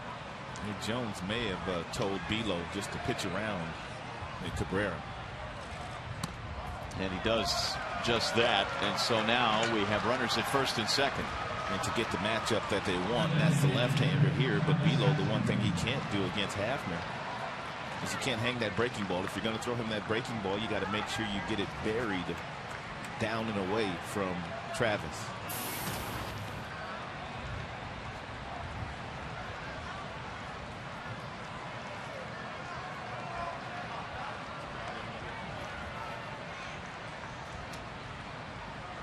So here is Hafner. He's 0 for 2. Tying runs aboard.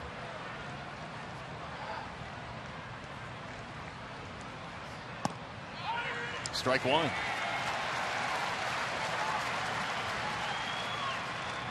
Big difference. Just .238 against lefties. I think that's why Jeff went out and told Bilo once he fell behind Cabrera. 2 balls, no strikes. And just walking.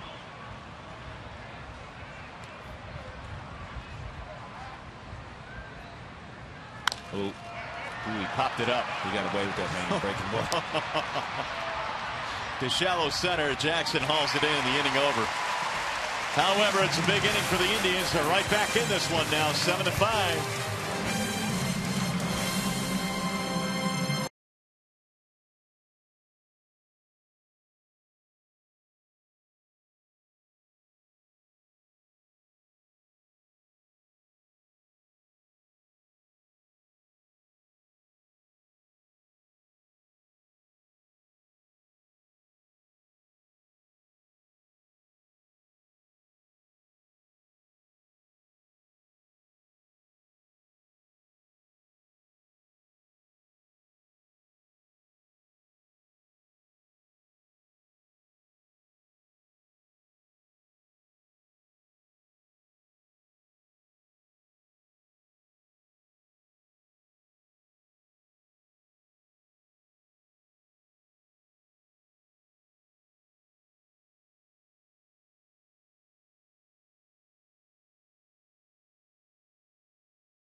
Have a ball game again. It's now 7-5. The Tigers have the lead, and Jackson leads it off for Detroit as we go to the bottom of the 4th inning. Ubaldo Jimenez back to the hill after surviving a 47-pitch 3rd inning.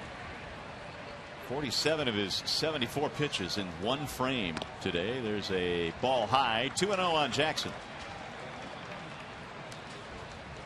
Austin, then Bosch, and then Delman Young. Here's the 2-0 offering. And now very quickly 3-0. Tigers got 7 in the 3rd, and the Indians answer with 5 in the 4th. There's a strike called, 3-1. AJ today with an RBI single and a strikeout. He's also scored a run.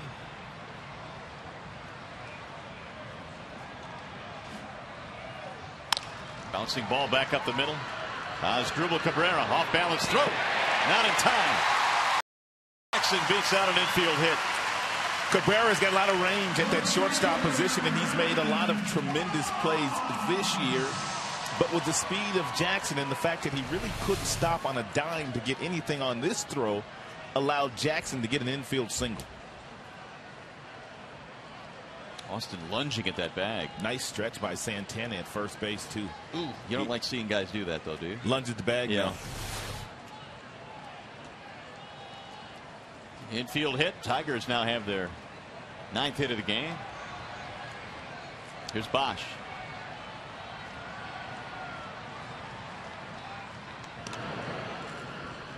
Jackson this year 16 of 20 in the stolen base category.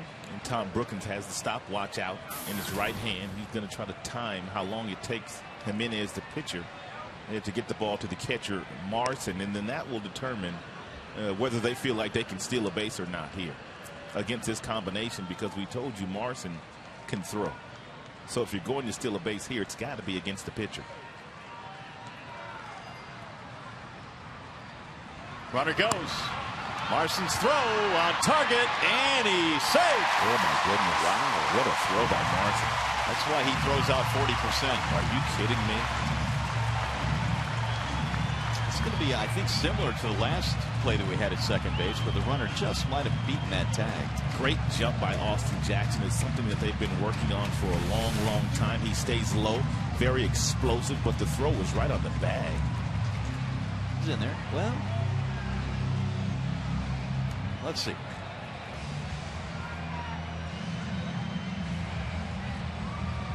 I don't know. It's close. This will give us a real good look. Could have easily called him out. But Tim McClellan says safe. We'll take it. A little bit of an argument there for Manny Actor. More of a questioning than an argument. But Tigers now have a man at second. Nobody out.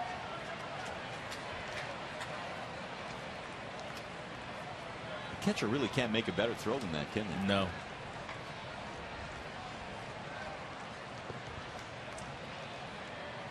Bosch 1 for 2 in this game.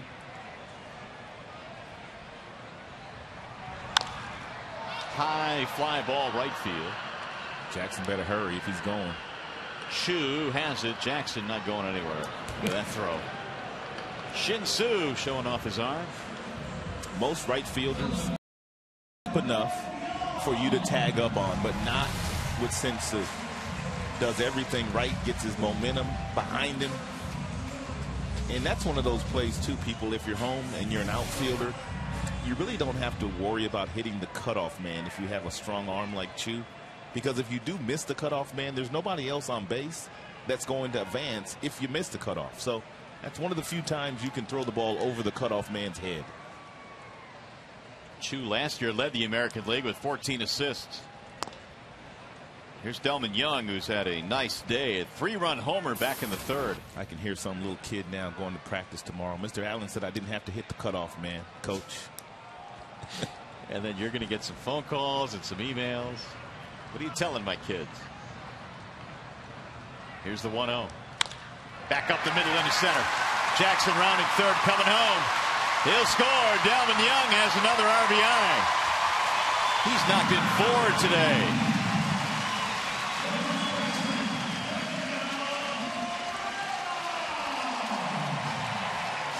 He drilled Jimenez for a home run his last time up. That was on a lollipop curveball. This time he gets a 92-mile-per-hour fastball at the bottom of the strike zone, and he absolutely whistles it right back up the box.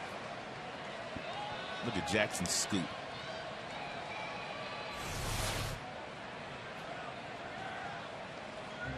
Now Marson walking out to the mound. They finally will get somebody warming up in their bullpen. Well, Manny Actor can't allow this game to get away from his team, not the way that his team has come back and scored 5 runs in the 4th. If Jimenez doesn't have it, he just doesn't have it.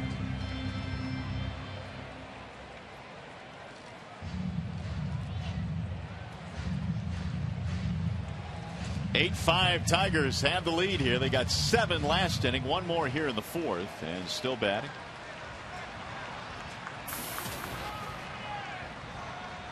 Here's Miguel Cabrera.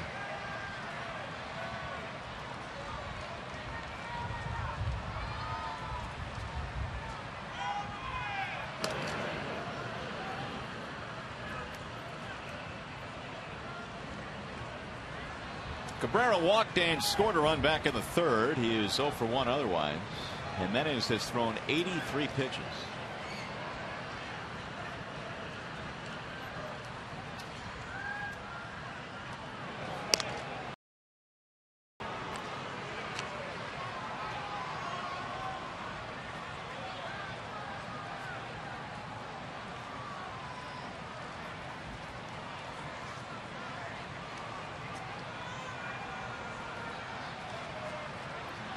Here comes Manny Acton now.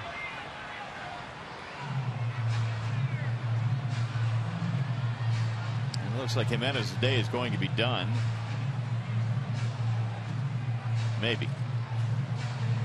Acton could be buying some more time here. Had a good long talk with Jimenez a couple of innings ago. Or actually last inning. And we'll see if Manny wants to make a change here. Yep. He'll signal to the bullpen. Joe Smith about to enter this ball game. Ubaldo Jimenez roughed up today by the Tigers to the tune of 8 runs. They go to the bullpen. We'll be back.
In favor of Detroit, they have 9 more hits here today so far, and for Ubaldo, 3 1/3 in this game, 8 runs, and all of them earned. And he walked 3, which was part of the problem. He'll give way now to right-hander Joe Smith. 54th game now for Smith, and usually pitches a lot later in games for Manny Acta, but Manny Acta is going to have to go with the back end of his bullpen the remainder of this way to try to slow the Tigers down to allow his offense to try to get back in this game.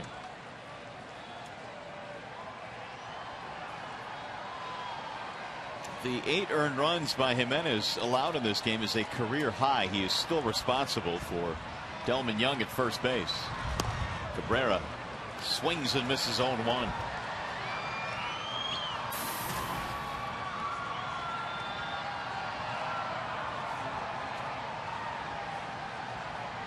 Cabby with a ground out, a walk and a run scored. 2 for 9 in the series. Tigers trying to rebuild that lead. It was 7-0, then 7-5, now 8-5.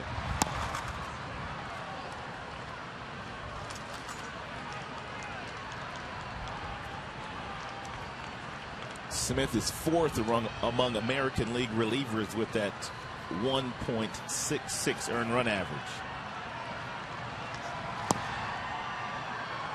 This guy can't be a picnic if you're a right-handed batter out there. No, because he's got a firm fastball from that angle he's throwing from at 91, 92. Most guys that throw sidearm that are right-hander, they don't have this kind of velocity and sink on their 2-seam fastball. Ground ball to third. Hanahan to second. There's 1. Relay. There's 2.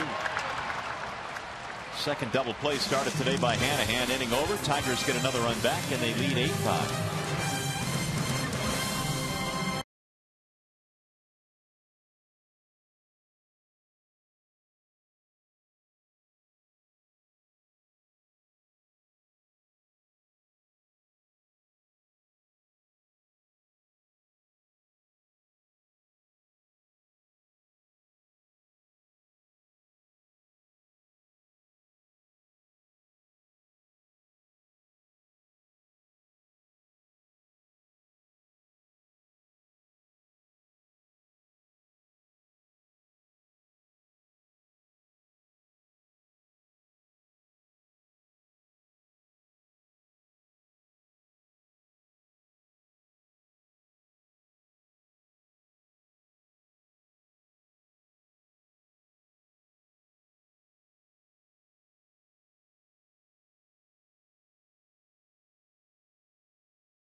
Has the most home runs at Comerica Park. Who is second on that list? Inge added to his totals last night in his first game back. Who has the second most home runs here at Comerica? There's a lot to pick from. Of course, this ballpark opened up in 2000. That is your question today. Meanwhile, the Tigers take an 8-5 lead into the 5th inning. And Dwayne Below back to the mound.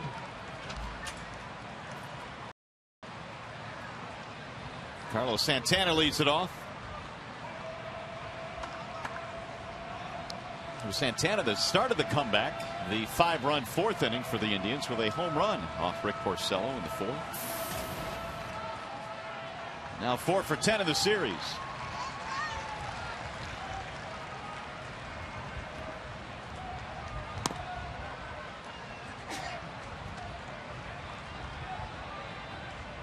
Fukudome and then Donald to follow. Santana is so aggressive at balls in the hitting zone. Look at that.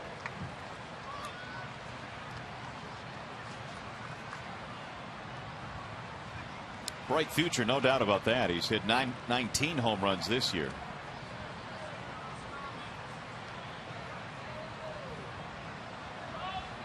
Hitting .296 right-handed. But most of his power has come left-handed. He homered in this ball game from the left side.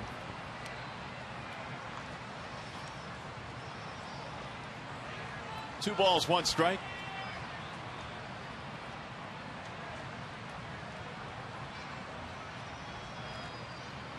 Way outside. 3-1 now on Santana. It was a calm game in the get-go between Porcello and Jimenez, but then things erupted in the 3rd. Tigers scored 7, and the Indians answered with 5 in the 4th. And now looks like the Tigers will get the bullpen stirring again. Here's the 3-1 pitch. Make it 3-2 now on Carlos Santana.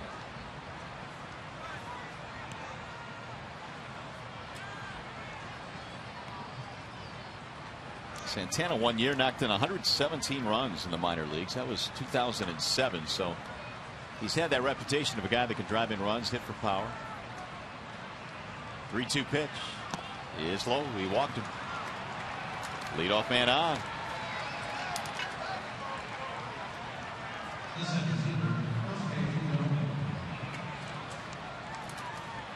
So Ryan Perry now will get the call to start warming up. Man, looks like it's going to be one of those kind of games where they got to piece it together. Which was one of the last things on your mind when the Tigers raced out to a 7-0 lead.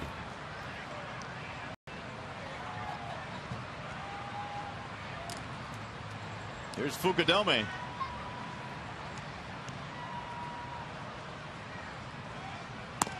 Ball outside, 1-0.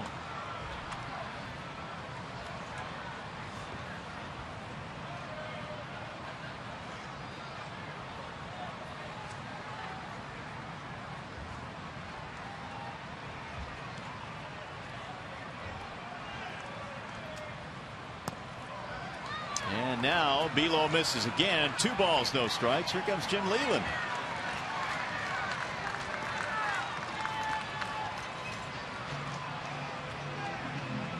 The skipper today is agitated at losing that 7-0 lead. He had a quick hook for Porcello. He's not sending his pitching coach out to the mound here for the chat.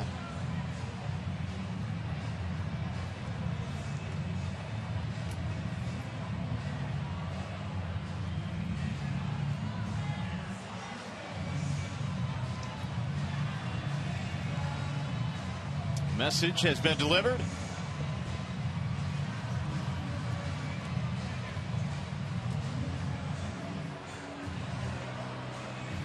Fukudome is 0 for 2 in this game. Couple of ground balls. If Below can get another one, perhaps the Tigers can get 2 here.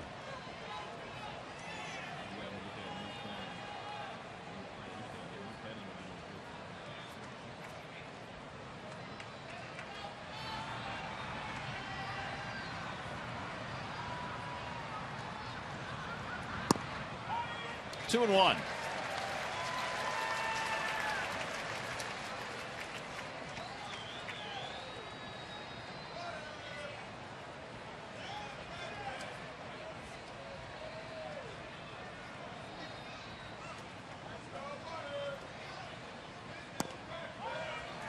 2 balls, 2 strikes. Fukudome didn't like that call as he backs out of the box.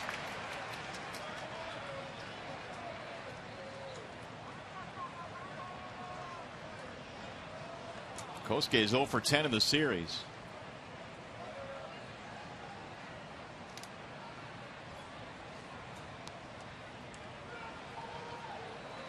And the 2-2 rolled foul.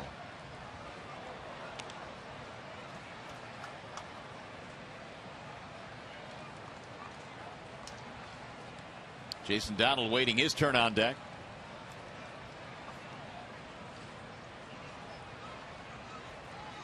"13 runs have been scored in this game, all of them in the last 2 innings. And ball 3 down low. Full count now on Fukudome.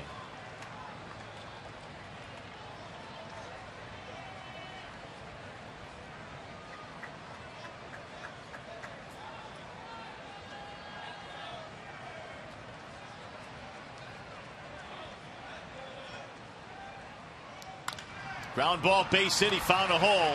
Slaps it to left field. It's going to be a dog fight today. The Indians trying to march right back. They have 2 on and nobody out. And here comes the skipper again. Dog fight today. So Leland will go to the bullpen where Ryan Perry is tuning up. And we've got ourselves another pitching change here at Comerica Park, and a wild one here today. It's 8-5. Back with more.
Two men aboard, and that means Ryan Perry is coming out of the bullpen for Detroit.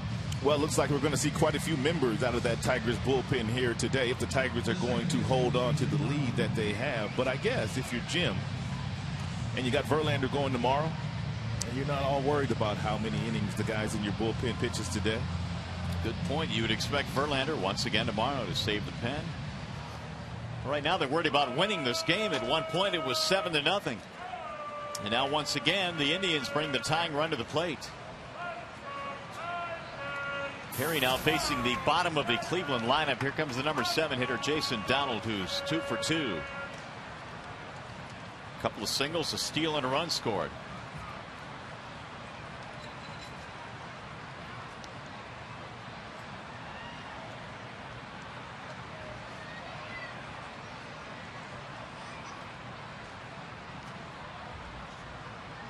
Perry takes over for Belo, who took over for the starter Porcello.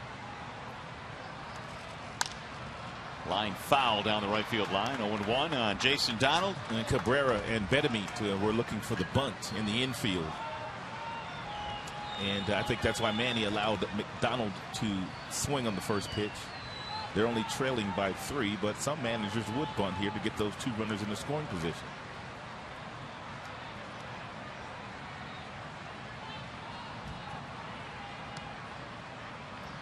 Bedamit is backed up a step now at third. The 0-1. Way outside. 1 ball and 1 strike on Donald. Perry feels like he got straightened out down in the minor leagues this time. It's already been a couple of times he's been sent to the minors this year. He said there were times where he was going out there and he was pitching 3 innings. So he was pitching much more down in the minors than he was pitching in the big leagues. Well, the numbers indicate that he did get it straightened out. It was 3-0, 30 strikeouts in 20 innings, or 20 outings, I should say, with Toledo. Bouncing ball right side. Santiago diving stop to his feet. He got him. Look out, Ramon. Santiago with a sparkling play at second base. Wow. He has been getting it done on both sides of the ball. That is the second outstanding play that he has made in this game today. I mean, 4 or 5 steps. He dives, he sprawls out, and somehow gets the ball over to Cabrera while falling down, and they get the out.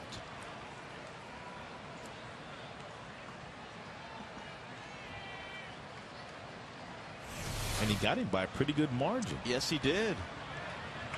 So now Hanahan with 2 men in scoring position. That's as good as a bunt, though.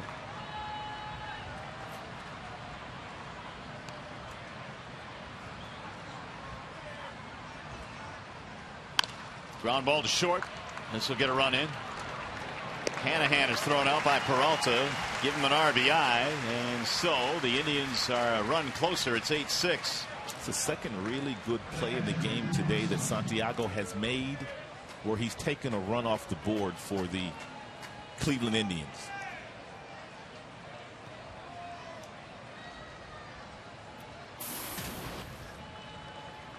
Hanahan gets his 25th RBI as Marson steps in.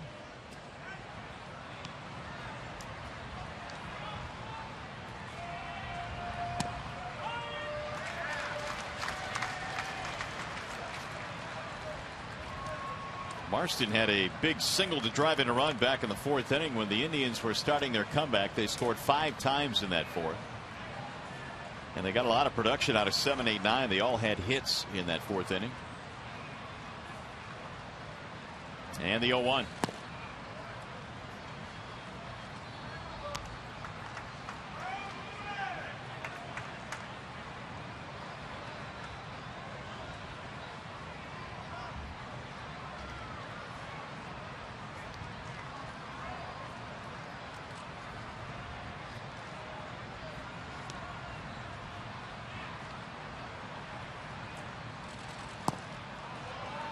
Two and one.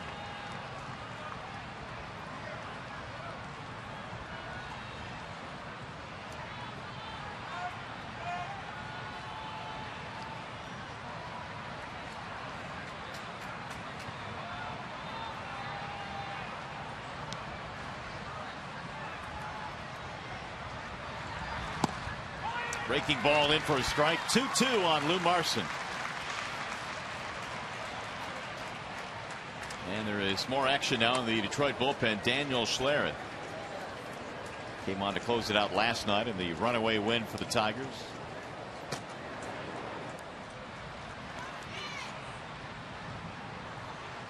Here's the 2-2 on Marson.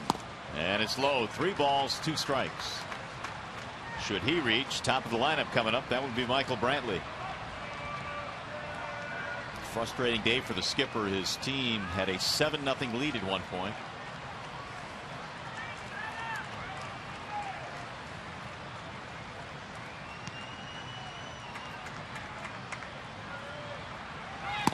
And he walked him. The number 9 hitter gets a base on balls. Ryan Perry needs to understand, and I know Avila does as well, that Michael Brantley usually takes the first pitch 91% of the time. But this time coming up, he might swing with runners in scoring. Meanwhile, the skipper coming out to make another pitching change. So Daniel Schlereth will come on to face Michael Brantley. And the Tigers going deep into the pen here today. 8-6 our score. We'll be back.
pitched in this inning, and now Schlereth is going to come on, and the Tigers are holding on to a 2-run lead. Here are the numbers on Daniel.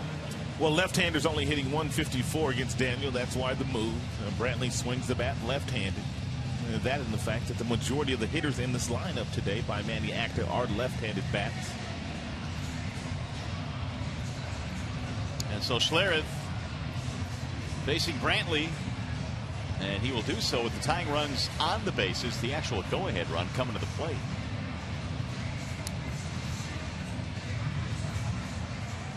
Brantley hitting only .224 this year against left-handers with no homers. Takes the first pitch 91% of the time. The only one that takes more than him on first pitches thrown is Bobby Abreu of the Los Angeles Angels.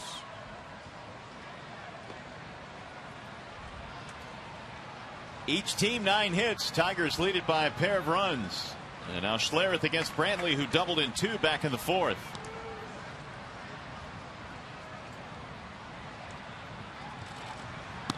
Ball high. And Brantley now with 46 RBIs this year. His double in the 4th inning, just his 2nd hit of the series.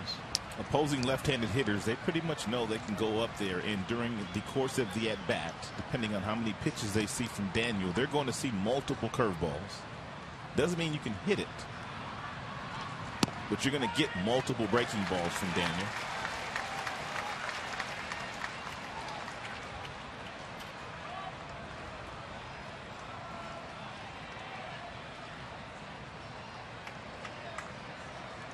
One and one on Brantley.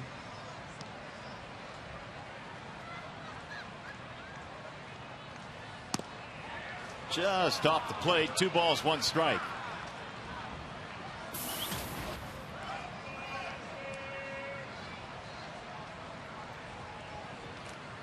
.305 this year with runners in scoring position for Brantley.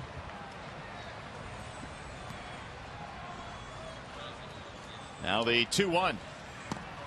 Had him backing out of there. It's a strike call. 2-2. Little flinch by Michael. A little bender there by Daniel Schlereth.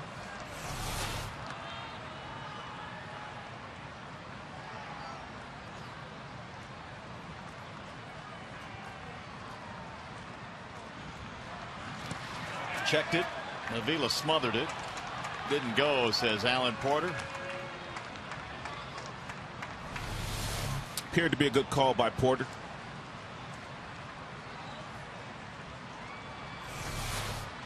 On that last pitch, Brantley had the approach like Denard Span has. Wide stance, didn't pick that front foot up. Just trying to put it in play.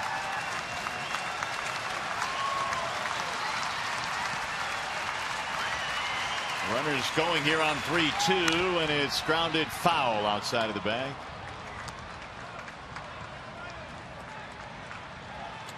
Best way to get him out might be to throw that fastball here. Located at about 93, 94. After throwing so many breaking balls in this pitch sequence to Brantley, it might be tough for Michael to catch up to the fastball. Shin-Soo Choo on deck. Inning started with a walk to Santana. He's come around to score. And the fact of the matter is, if you throw a curveball and you throw it for a strike, he's got a good chance of putting it in play. Popped up. Foul ground. Avila gets there for the out. Brantley is retired, and that's all for the Indians. They get a run. You're watching Tigers baseball on Fox Sports Detroit, presented by Bell Tire.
By Bell Tire, get the lowest tire price, period. Bell Tire. Nissan's bottom line sales event. Visit choosenissan.com or see your local dealer. And by Columbiana in theaters Friday, rated PG-13. 8-6 our score. Each team with 9 hits in this game. The Indians have stranded 7 in this contest, but they've come back from a 7-0 deficit to make it a game. And on another gorgeous day for baseball here in the Motor City. Another sellout crowd. Check out her face. I wonder how long that took. Beautiful. It's got a nice wave, too. That runway model wave going already. Here come the Tigers in the bottom of the 5th inning. It'll be Victor Martinez, Alex Avila, and Johnny Peralta facing Joe Smith. Tigers once again faced with trying to rebuild this lead. It's down to 2. Victor had a 2-run homer back in the 3rd. He had gone 227 plate appearances when he homered on Monday between home runs, so it had been a long drought. Now he's homered again today. It's something that Victor has been working on at the beginning of this homestand with Lloyd McClendon pulling the baseball, doing a lot of different drills, getting underneath the ball, and it's translated into a couple of big flies. Here's the 1-1. Lifted in the air to center field and hit well. Fukudome going back to the warning track and the wall to make the catch. And that would have been another one anywhere but Comerica Park. Speaking of homers, here's that AT&T trivia question. Brandon Inge has hit the most home runs here at Comerica Park. Who's second on that list? A lot of choices here, but the correct answer is Miguel Cabrera. Already? 65, yeah. Well, you would think it'd be a guy like, I don't know, maybe Maglio or Monroe, Timms. Monroe. They hit a few here while they were here.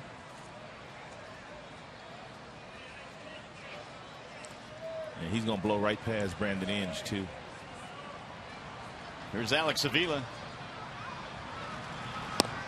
Breaking ball darts in there for a strikeout. Alex 0 for 2 with a pair of strikeouts in this game. And Avila so far the only Tiger that has not reached.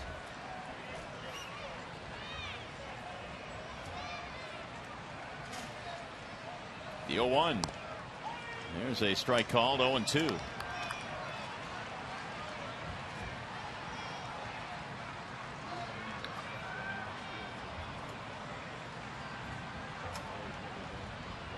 Tigers came into play today leading these Indians by 3.5. And it was looking like a laugher early. And they jumped out to the 7-0 lead. Chicago came in 5 back. The White Sox at home to Texas today, and they lead in that game 4-0. Skipper has gone deep into his bullpen already in this game. And we pointed out last half inning, he's got Verlander going tomorrow. So chances are he won't need a whole lot of bullpen. 0-2. If Verlander goes out and does what he has done all year long, and that's throw at least 100 pitches. Every start this year, at least 100 pitches. It's fascinating. His entire year has been fascinating. It's been fun to chronicle, fun to watch. It's included a no-hitter. Well, that's why he's in the MVP conversation. Pitchers usually aren't in that conversation, but he is.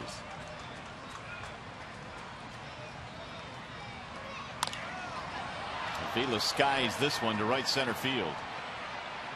And Fukudome handles another. 2 gone.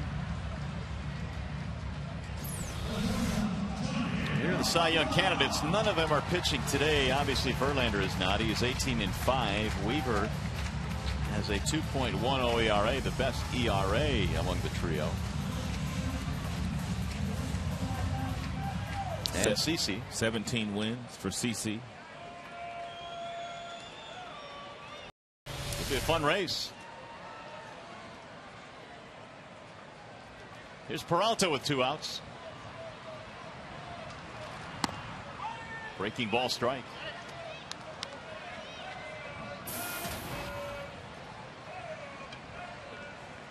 Johnny was on base twice in the 3rd. Walked and scored and then doubled later in the inning. Pulls this one to third base. Hanahan has that one. And the Tigers will go 1, 2, 3. 5 innings in the books as we go to the 6th. Still a 2-run game.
Broadcasting to U.S. Armed Forces serving in 175 countries and aboard ships at sea.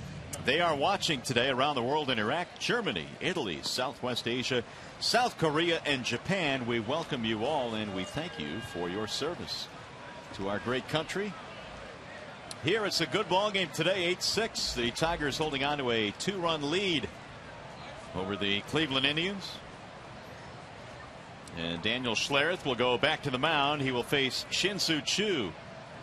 It'll be Choo, then Cabrera, then Hafner. 2, 3, and 4 in Maniacta's lineup.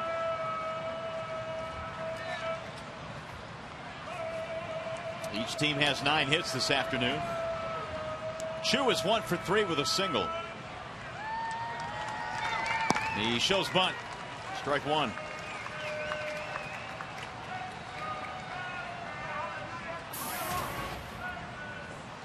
Shin-Soo had an infield single back in the 4th. 5 hits in the series. Homered in last night's ball game.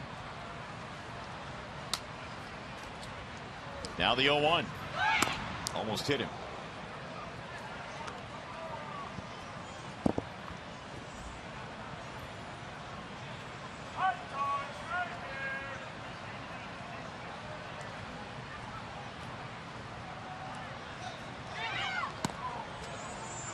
A little bit high. 2 balls, 1 strike.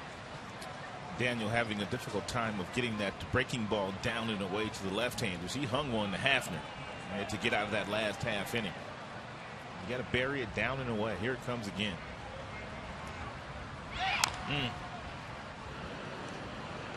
That is a foul ball, barely.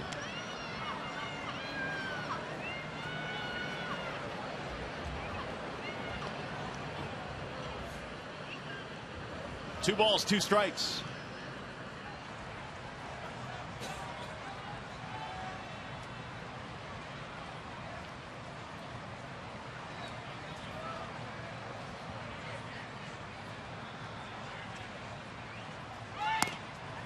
Off the plate, run it full now, 3-2.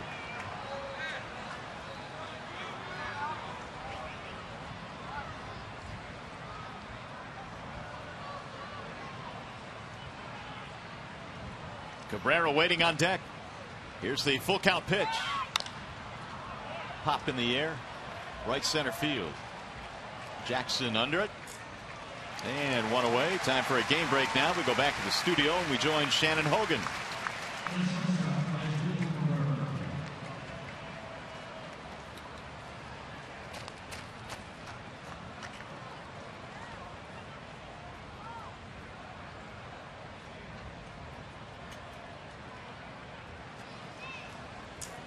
All right, Shannon, thanks. Here it is 8-6, and the White Sox doing the best they can to stay in this race. They came in 5 out.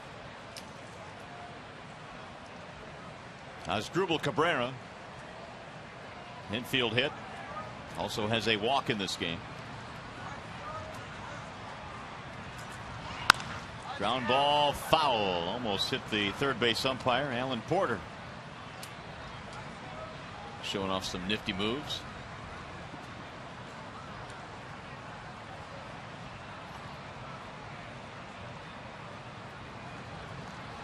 Going 1 on Cabrera. Asdrubal had hit safely in 17 of his previous 18 coming into the series. Schlereth missing, 1 ball, 1 strike. Just a short time ago, there was a lot of people, a lot of baseball experts in the American League that were mentioning Cabrera's name in the MVP conversation. Well, I think a lot of that had to do with the fact that he got off to such a red-hot start in the month of August. He had 5 homers, knocked in 17 the first month. And he's done it a lot without a lot of his teammates. A lot of guys have spent the time on the disabled list, and Cabrera's been steady, an all-star. 3-1.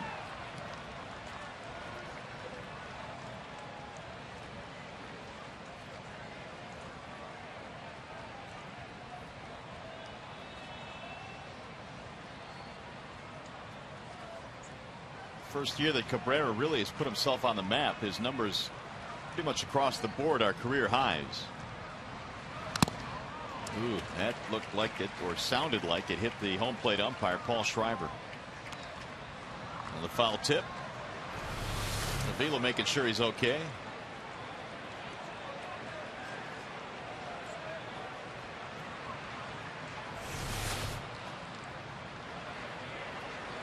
Three and 2. Asdrubal coming into this season had hit a total of 18 home runs in his career, and he's got 20 this year alone.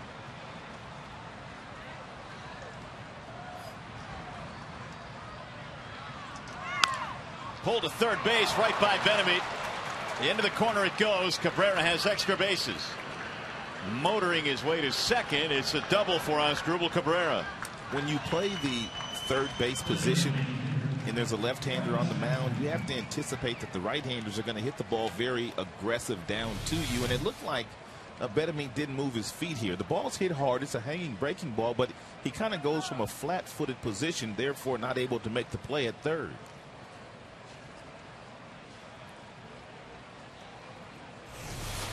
It's not that he would have made that play anyway, but he still went from a standstill position there. Meanwhile, the Indians now have 10 hits, 1 more than the Tigers have. Hafner is the only Indian that has not reached in this ball game yet. He's 0 for 3. He's the tying run.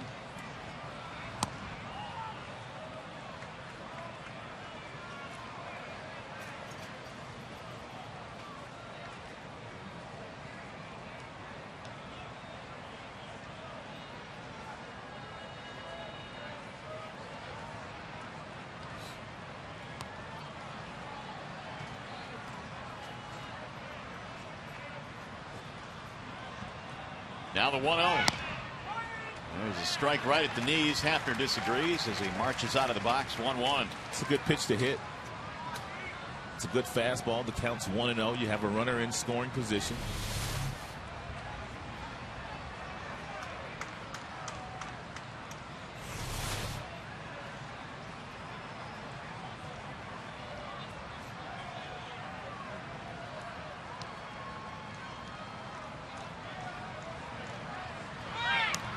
That one's going to get away from Avila, and it caught the home plate umpire as well. Cabrera will go to third, and Schreiber's in some pain now.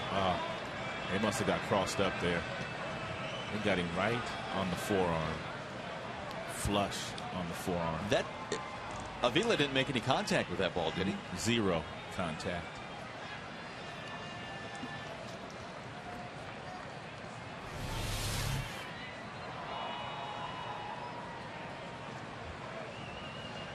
See that right arm is exposed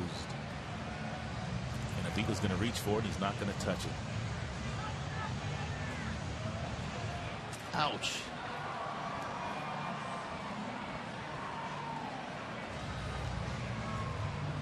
Oh, a direct hit on Schreiber. They've ruled it a pass ball, allowing the runner to get to third. But right now, Kevin Rand taking a look at the right arm of Paul Schreiber.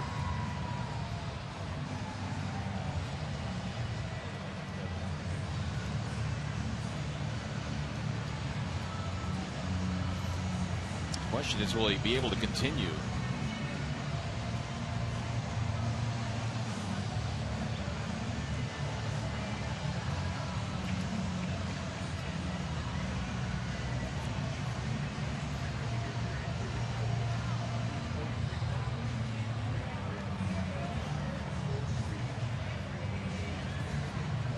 Vila, meanwhile, making his way out to the mound now, where Jeff Jones is as well.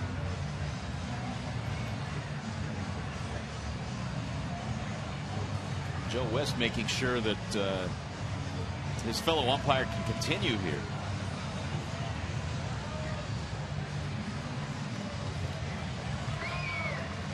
It looks like he'll be able to continue.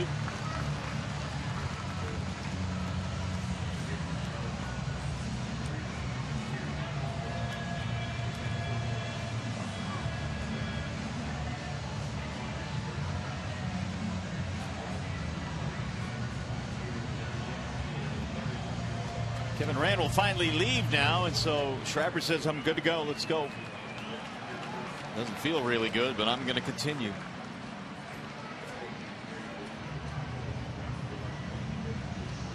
Two and one is the count on Hafner. And the Indians now with a man at third base and one out. Again, it was a pass ball.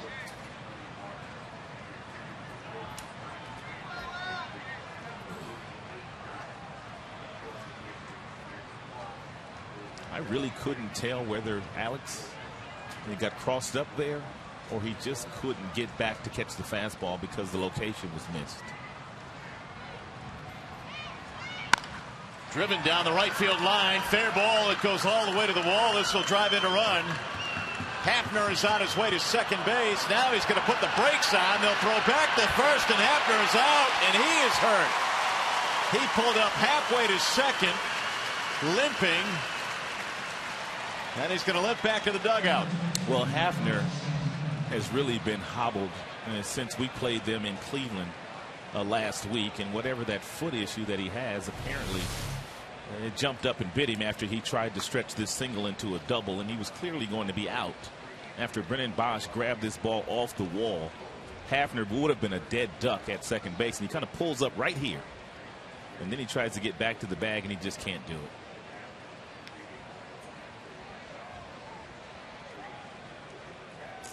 Single RBI for Hafner. And he is in some pain right now. And a strike called on Carlos Santana, who is batting now with 2 outs. So all of a sudden it's an 8-7 game. The Indians back to within 1. It's the first time in a while where Schlereth really has not had the good command with the curveball. He continues to throw it, but he is struggling with his command with that pitch today.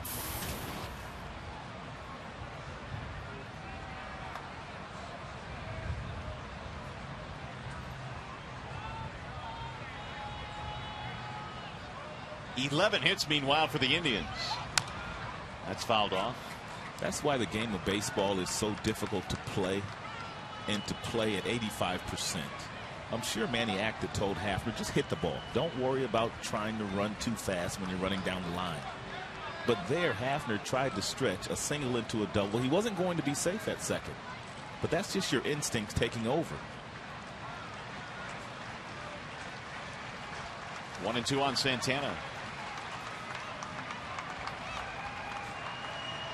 Well, you got to give the Tribes some credit today. They were on the mat, down 7-0, but they have risen to come back now, pulled it within 1 run.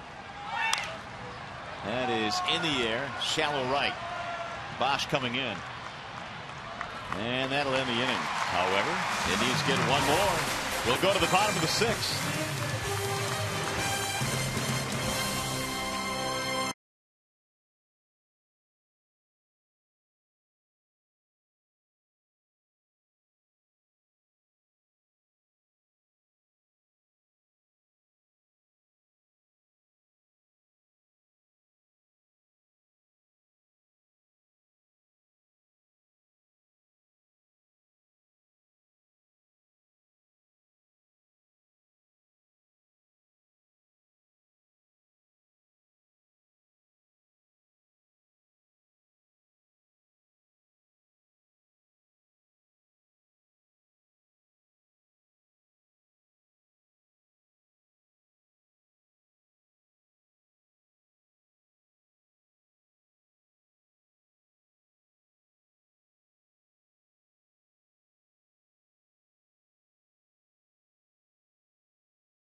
it's time for the Coors Light Freeze Cam. Delman Young, the newly acquired Delman Young. They got him from the Minnesota Twins just a few days ago. He's already played long ball twice in a Tigers uniform. One today against Jimenez, the starter. Also a base hit up the middle to drive in another run. So DY has 4 ribbies today to go along with those 2 knocks. Coors Light Freeze Cam, always brought to you by your Frost Brewed Coors Light.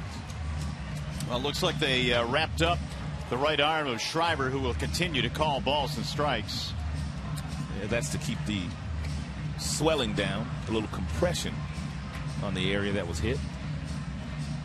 Country Joe doesn't seem to be convinced that his pal can move on, but apparently he's going to continue.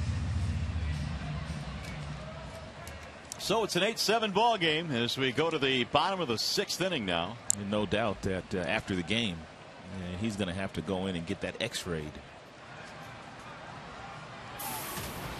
Wilson Betemit, Ramon Santiago, Austin Jackson. As the Tigers hit in the 6th. They have been out hit in this game 11-9, but lead by a run. Betemit, double and a walk and a run scored in that 3rd inning.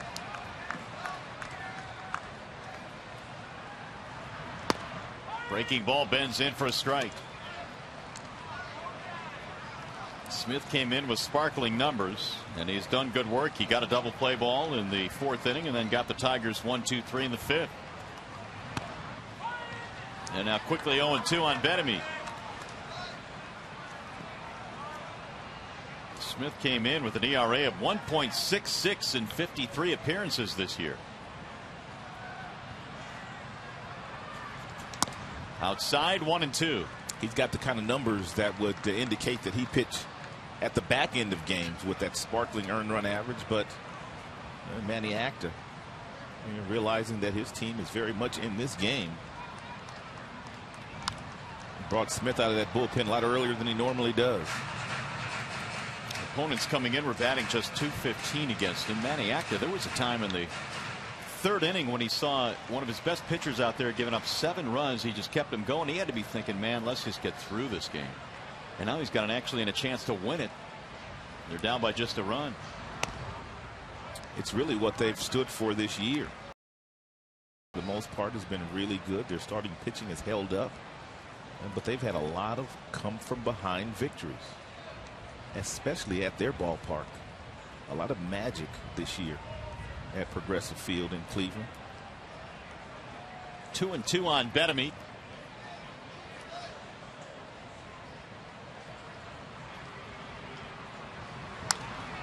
We'll shoot that one back to the screen. 2-2, the count stays. We'll be on our way to Tampa after this game is complete. 4-game series coming up against the Tampa Bay Rays.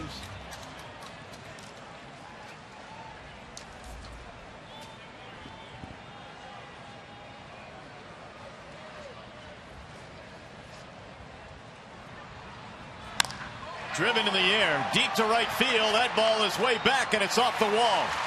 Betemit's going to have to hold up with a long single. He just continues to hit the ball hard. You have a couple of right fielders in this game that have exceptional scoring from that position.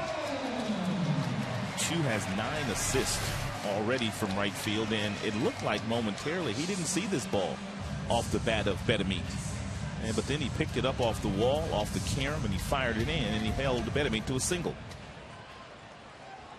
Look at that arm. It's one of the best. Used to be a pitcher. Santiago coming up there now, and they're expecting bunt from Ramon. Yeah, the way that Santiago has been swinging the bat, Jim might give him one opportunity to swing here, and then if he doesn't put it in play, then bunt. Runner going instead, swing and a miss. Here comes a throw down to second. Sweep tag, not in time. They gambled, they put the hit and run on, and they won. And by Santiago taking the swing here, that keeps Marson back, the catcher, and he really didn't release a good throw down to second base. Just enough to disrupt the timing of Marson. Take a look here. Timing's disrupted by the swing, therefore an off-balance throw which sails to the second base side of the bag.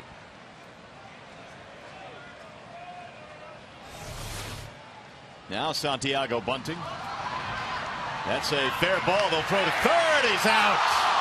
Benjamin is called out. And here comes Leland. He is smoking, man. Easy, Jim. Don't pull a hamstring. That's the quickest I've seen Leland run out of the dugout. He can't believe this one. Oh, this is going to be good. He's going to get a run, too. There he goes. You can see it coming. You could tell by the reaction of Gene Lamont that he disagreed with the call, and then Leland took about a second and a half to get out there. And I think that was the trigger for Jim, is the way that Gene reacted to the play. And Alan Porter took even less time to throw him out of the game. Now Joe West sauntering over from his first base position to try and break it up. Well, we've had everything in this game. We've had 7-run leads that are down to 1. Both benches being warned.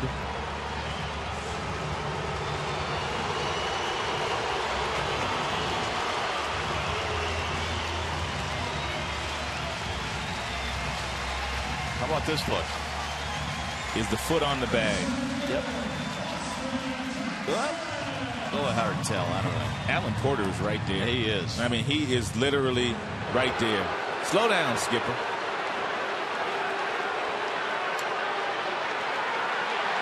About 10 words in. See you later. Goodbye. Real casual toss, too. Big play. Runner at first now with 1 out. Big play.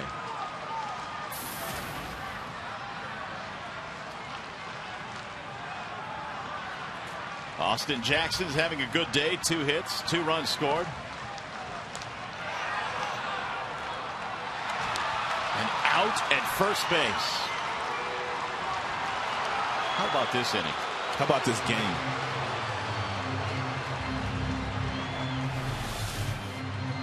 Leaning the wrong way.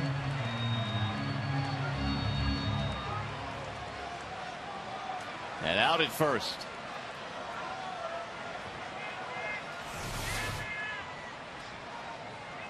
So they're empty now with 2 outs. 2 balls, no strikes on Jackson.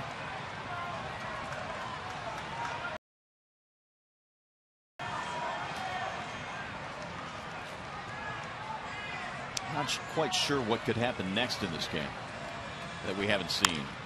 That's rolled to third base. Behind the bag, Hanahan. And Jackson's out by a step. Wild inning. Tigers get nothing out of it. 6 in the books. Fans are not happy.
First, the Tigers will wrap up a 4-game series with the Kansas City Royals in a special 105 matinee. Tickets are still available by calling 866-66-TIGER or visit tigers.com. Well, a wild one here this afternoon at the ballpark. Tigers at one point led 7-0. They now lead 8-7. The skipper has been ejected from the game. And we have a new pitcher now as we go to the 7th inning. Phil Koch will take over for Detroit. And also a new third baseman, Brandon Inge, is in defensively at third. Well, we've seen Belo and we've seen Schlereth. And now it's Phil Koch to try to slow down some of these left-handed bats. And if Phil can get through the 7th without giving up a run, then Jim can turn it over to Benoit and Valverde. And we can forget about in this game. Kosuke Fukudome will lead it off. It'll be Fukudome, Donald, and then Hanahan. And so Koch becomes the latest out of the Detroit bullpen, replacing Schlereth. Fukudome is 1 for 3. Singled in his last at bat, and he looks at ball 1. You think the skipper down there icing his hamstring after that sprint down to the third base? I'll have to get him a massage too. That's as fast as I've seen him come out of a dugout ever. That stroke to left field, base hit. Here come these Indians, and the tying run is on yet again.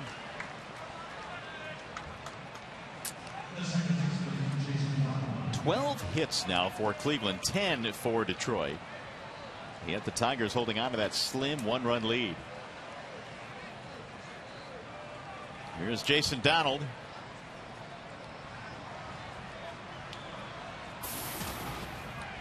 Two for 3, couple of singles and a run scored.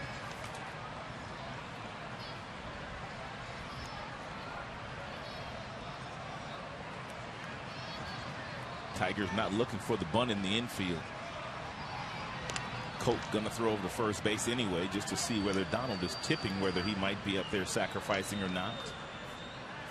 But there's another left-handed swinger in the on-deck circle in Hanahan, which means we might not see a sacrifice bunt. We'll see.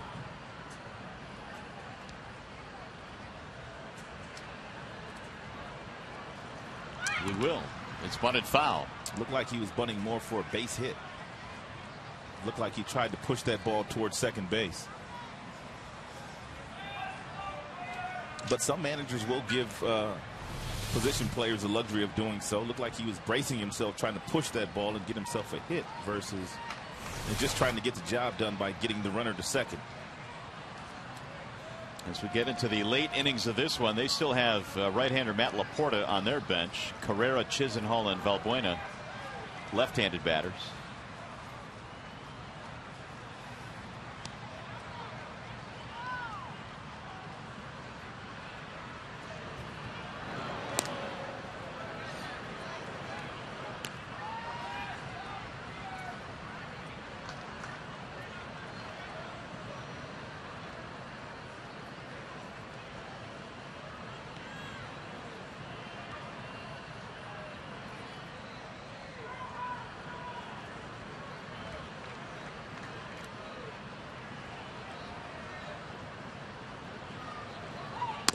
Way outside, 1 ball, 1 strike on Jason Donald.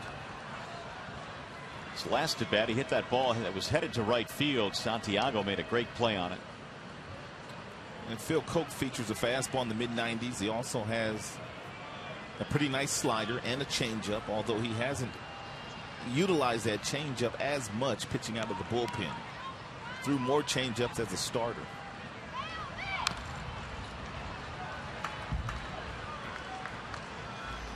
I believe that was a change piece, though, at 81 miles an hour.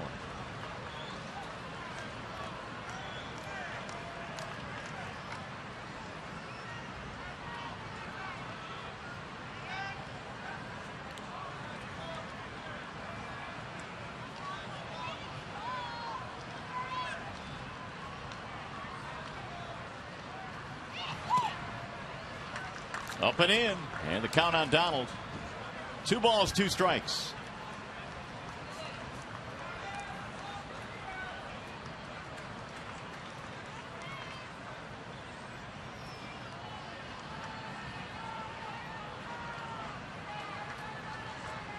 Porcello started this one, then Below, then Perry, then Schlereth, and now Koch.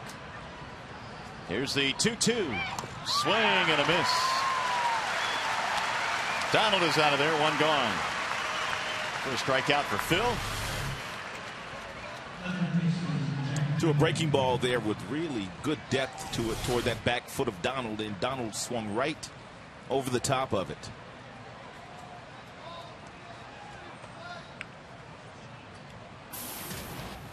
Now Jack Hanahan.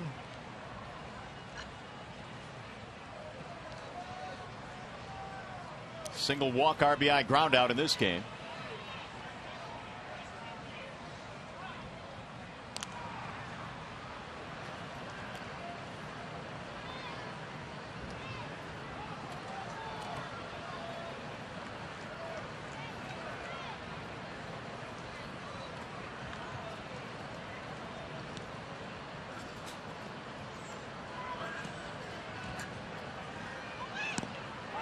And a strike called, 0-1. It's really a nice luxury to have if you go up against a team like Cleveland that has as many left-handed hitters as they have, along with a couple of switch hitters. If you have 3 left-handers in your bullpen, you can match up well against them. Wave and a miss. And the Tigers have featured those lefties, Below, Schlereth, and now Koch. He's got some really good location with that breaking ball here today. 0-2 on Jack Hanahan, the former Tiger who played briefly with Detroit in the 06 season. Most of the time in the Tigers organization in the minor leagues. And Phil's got 95 in his back pocket. Vila smothers that one. So you really just can't go up there sitting on a breaking ball.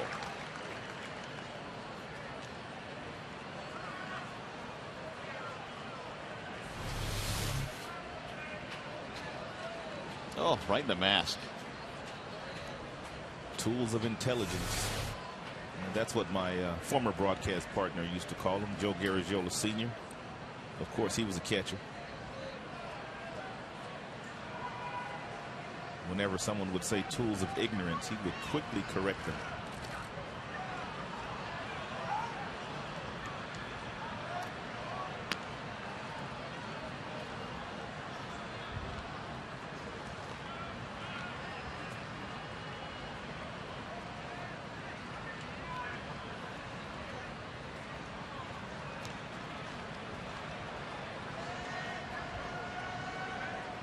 And the 1-2 runner goes, and a bouncing ball, diving stop by Cabrera. One play to make, and that's to tag the bag for the out.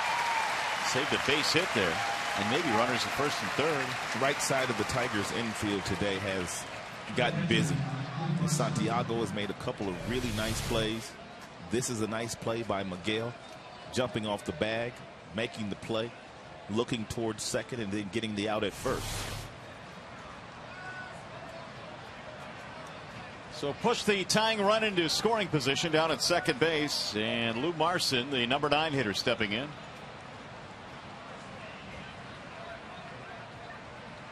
Marson is not one of those guys that you would pitch around. You look at his season average, it's at 216. Even though there's a left-hander in the on-deck circle in Brantley, you still want to attack him. If Koch makes his pitches, he can get Marson out.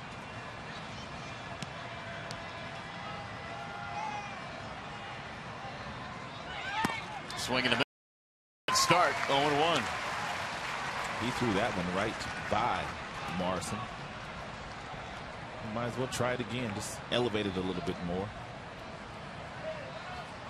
Phil throws a lot harder pitching out of the bullpen than he did when he was starting at the beginning of the season.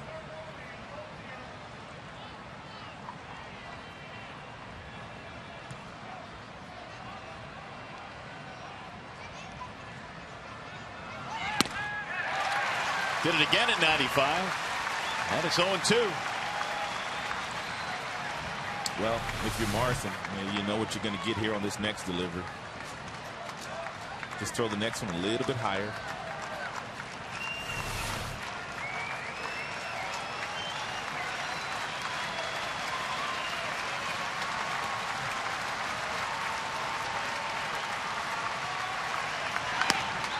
A little bit outside. They want the appeal, but he did not go. Again, 95 from Cope.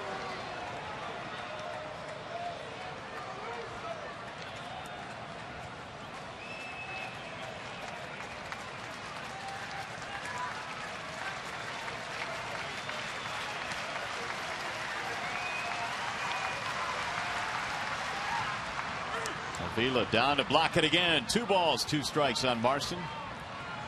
He's trying to keep it going for Michael Brantley, the top of the lineup. He's on deck.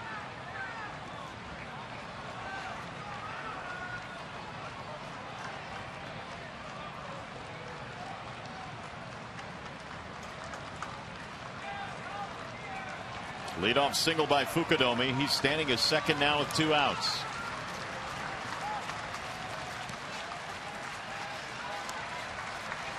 And the 2-2 on the ground to short. Peralta has a routine play, and that is that. No runs. Leadoff single is stranded at second. Stretch time here at the ballpark. Phil Cope fired up.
Wild one here. 8-7 is our score as we go to the bottom of the 7th. And let's get you caught up in what has gone on here. The Tigers brought out the big bats early in this game. They got a Delman Young home run.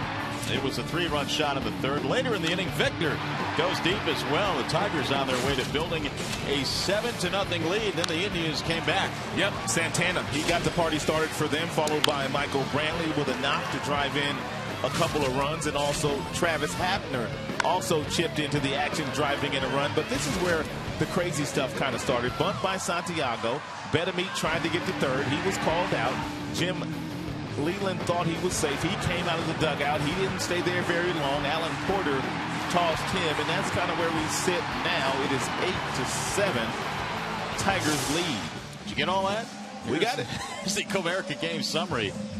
Tigers 3rd, 6 hits, 3 walks, 2 homers in that frame. 4 for 10 today for the Tribe. Runners in scoring position. Tigers 4 out of 8, and Delman Young with a big day for Detroit. Meanwhile, we have a new pitcher now for the Cleveland Indians. He goes by the name of Vinny Pastano. Uncle Vinny. 51st game now that Pastano has been in, and the earned run average is sparkling, just like everybody else pitching out of the back end of that bullpen. 66 strikeouts in 47 innings pitched this year. So the Tigers trying to expand their lead here. They're up by 1. They've been out hit by 2. And Pastano will face Bosch, Young, Cabrera.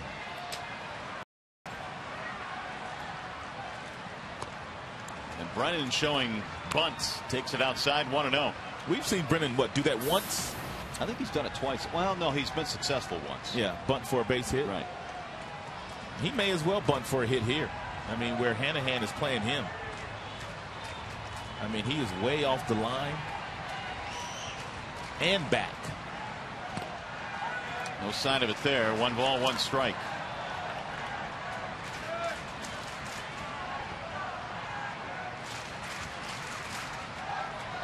Owns righties.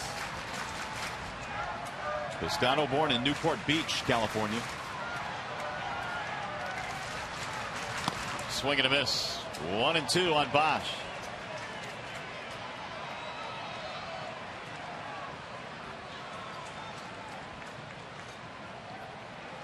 I don't think the Tigers early on in this one envisioned they would have to grind out a victory here today. They knocked Ubaldo Jimenez out of this game early, scoring 7 in the 3rd. And the 1-2. Missed it away. 2 balls, 2 strikes on Bosch.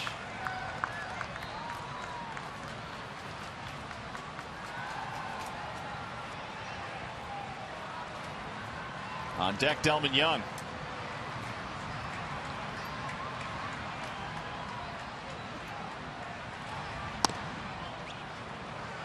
Three balls, 2 strikes.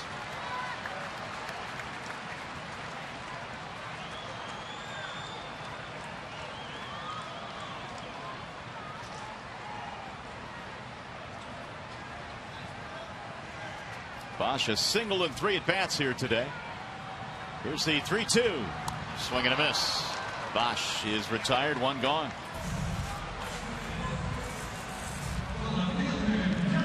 And there's action in the Detroit bullpen. Once we get to the 8th, it looks like the 8th inning guy will be pitching, Joaquin Benoit.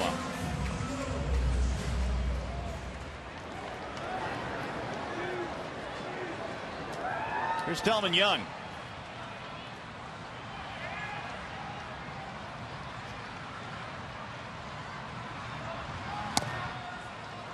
Delman broke it open early with a 3-run homer in the 3rd. That made it 5-0 Detroit on their way to a 7-0 edge, and then Delman singled in another in the 4th inning. Now it's 0-2. Talk about how this Cleveland bullpen has been so good this season. Tigers finally got to their bullpen a little bit last night. The 0-2. Foul straight back.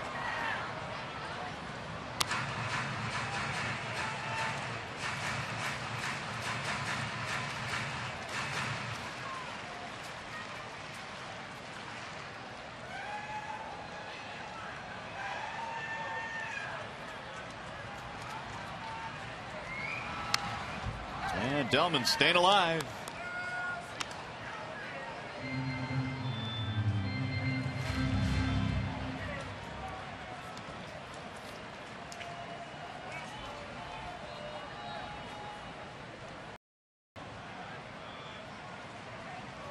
Swing and a miss, and Pistano finally takes care of him. There are 2 gone.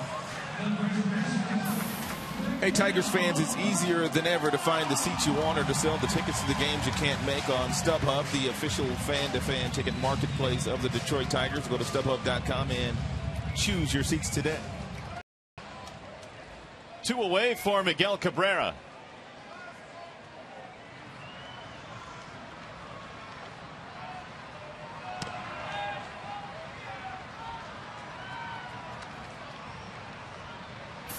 For 2 for Cabrera. Hit into a double play his last at bat. He's walked. He's trying to extend his hitting streak, which right now is at 17 straight.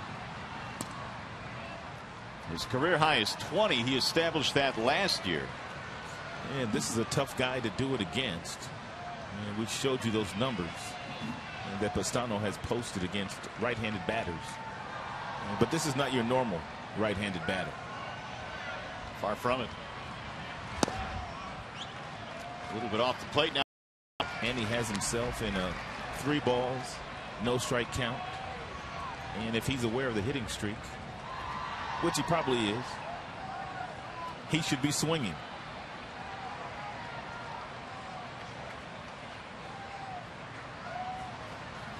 And he is. He took a rip on 3-0. 94 from Pistano, and he fouled it back.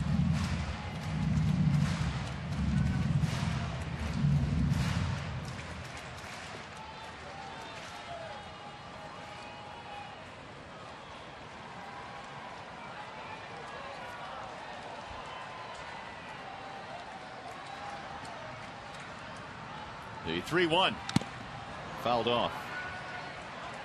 And that was off Schreiber again, and he is really upset now. He took one, as you can see, off his right arm earlier in the game.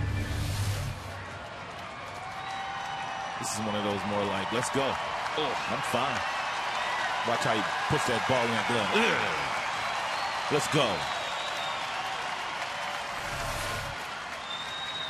3-2 is outside, and Cabrera walks for the second time in this game. Now Victor Martinez.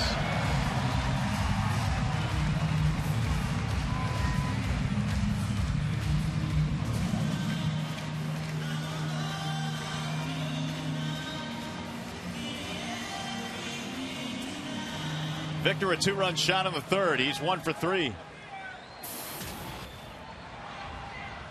3 for 10 in this series.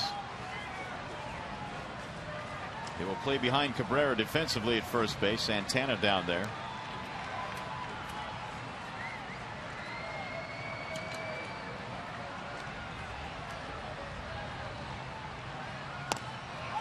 Strike one floats in from Pistano.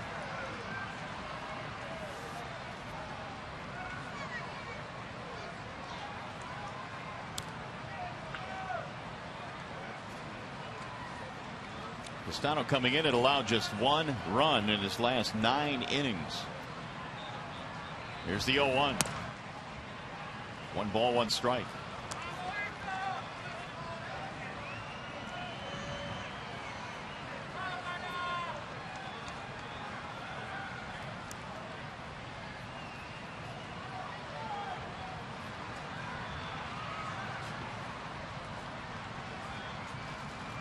Breaking ball on the outer edge. 1-2 on Victor. Little backdoor breaking ball there. Nice soft hands by Mars. Gave Paul Schreiber a really nice long look.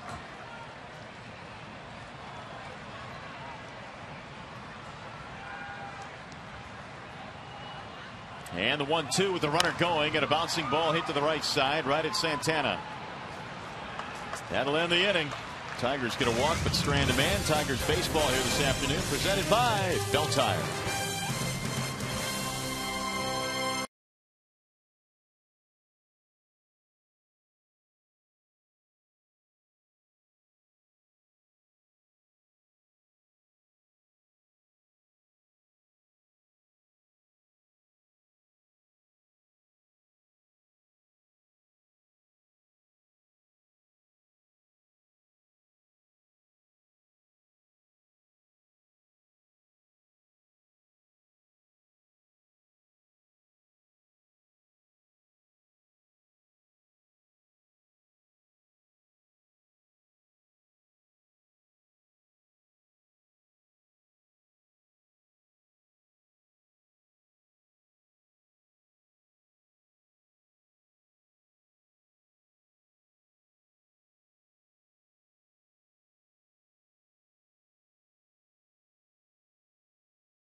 Android or BlackBerry. Get live audio, pitch-by-pitch tracking, video highlights, and more. Text that BAT to 318-26 or visit Tigers.com for all the details you need. Change defensively for Detroit. It'll be Don Kelly now taking over in right field. Tigers pen has had to, despite a 7-0 lead early, pitch quite a bit here today. We've seen Belo and Perry and Schlereth and Koch. And with Brantley due up, the left-hander, Koch is still out there. As we have pointed out, more than likely tomorrow, Jim will not need nearly as many bullpen participants with Verlander towing the rubber. Tiger fans hoping for the sweep. Told you earlier that Michael Brantley takes the first pitch 91% of the time. And I don't think he swung at the first pitch in the 3 days here. Still has.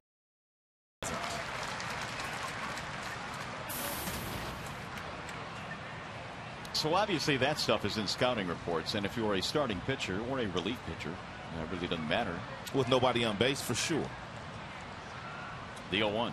He does show a tendency to swing a little bit more frequently when there are runners in scoring position, so you have to be careful then. Nobody on base, you can throw it right down the middle. Well, he's behind in the count, 0-2.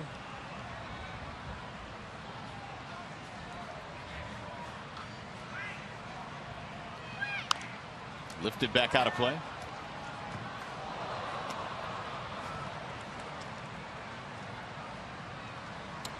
Since Phil has been pitching out of the bullpen when he wants to, and he'll get that heater up to 95 miles an hour.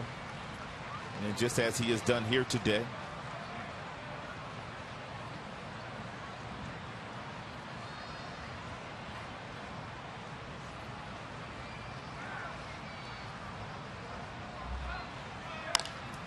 Chopper right side of the infield.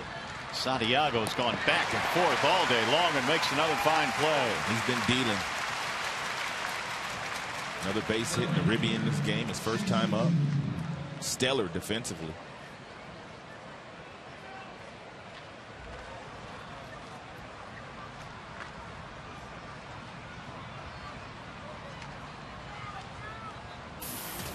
Shin-Soo Choo the batter now with 1 out. Choo is 1 out of 4 in this ball game. 8 runs, 10 hits for Detroit. 7 runs, 12 hits for the Indians. And a strike called. Shin-Soo's only hit was an infield single in the 4th inning. Koch came on in the 7th, gave up a single but no damage, and now gets an out here in the 8th. Wave and a miss. 0-2 on Choo. The reason why Phil Koch is pitching here in the 8th inning is the fact that there are a couple of left-handers that led off this inning for the Cleveland Indians, or else it would have been Benoit. And he missed high. Benoit still warming in the Tiger bullpen. Kind of. He's watching the action right now. Checked it. Did he go? He did not. Alan Porter said he held up 2-2.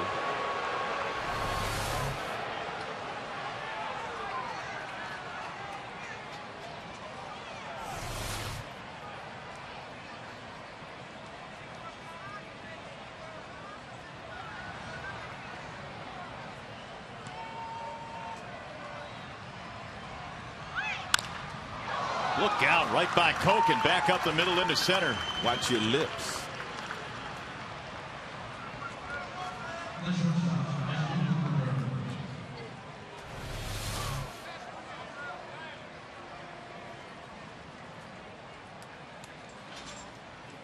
th hit of the game for the Cleveland Indians. That means that's going to be it for Koch.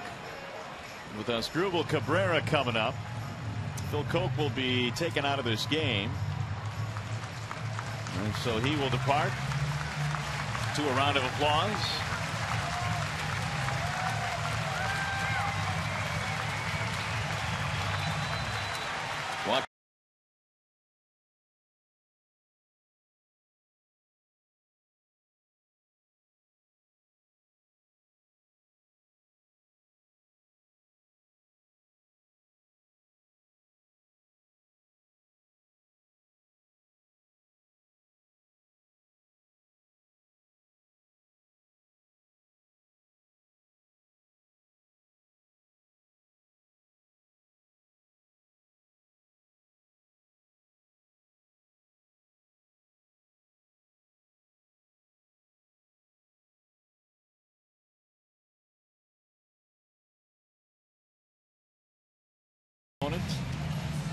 And they're a team that I think may challenge the Tiger hitters. They are a pretty good pitching team. What is that about pregame batting practice eliminated? I Any hadn't idea? heard that. Had not heard that.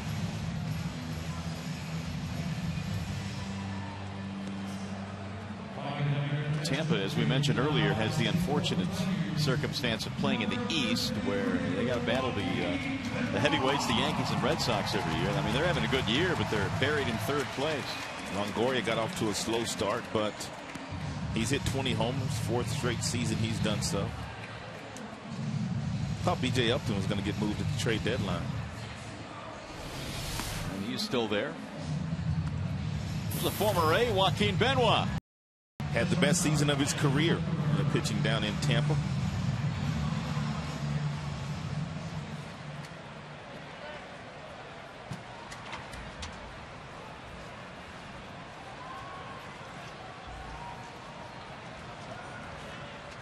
Very important for Benoit to make sure that Sin-Soo Choo stays put at first base.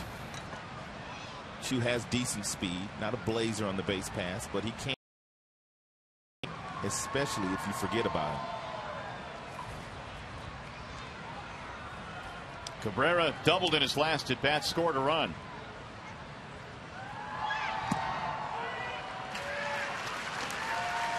Oh, 1 on Asdrubal Cabrera. In case you're wondering, this year Benoit has inherited 24 base runners, 9 of which have come around to score.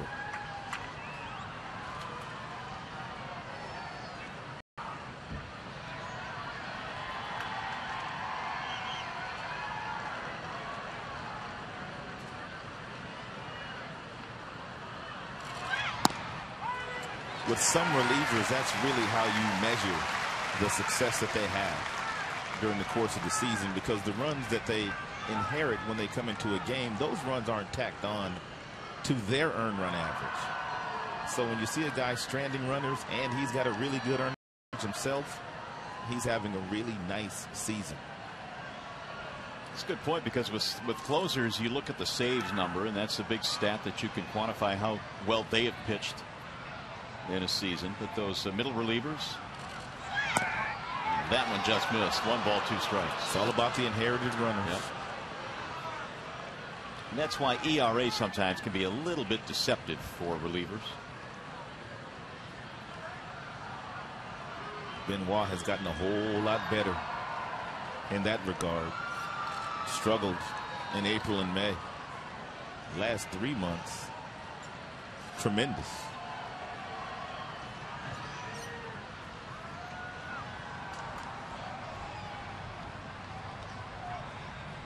And the 1-2. It is outside. 2 balls, 2 strikes on Asdrubal Cabrera. We talk a lot about Valverde and his saves this year, 36 of 36, but he's not able to do that if it's no Benoit involved. 2-2. Tying run at first base. Tigers lead it 8-7 here in the 8th.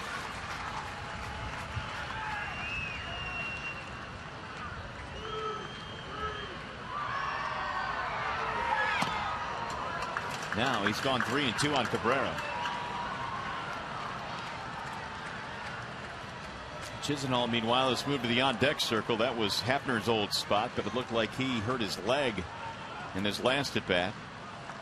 More than likely, Sin-Soo Choo will be on the move on the 3-2 pitch as well.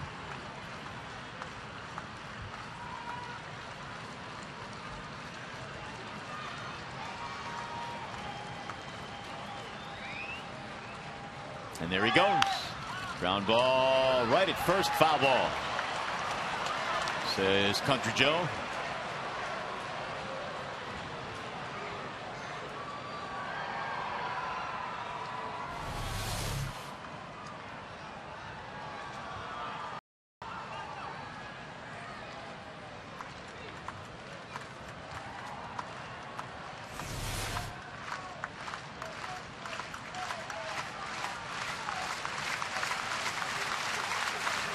Three balls, 2 strikes on Asdrubal Cabrera.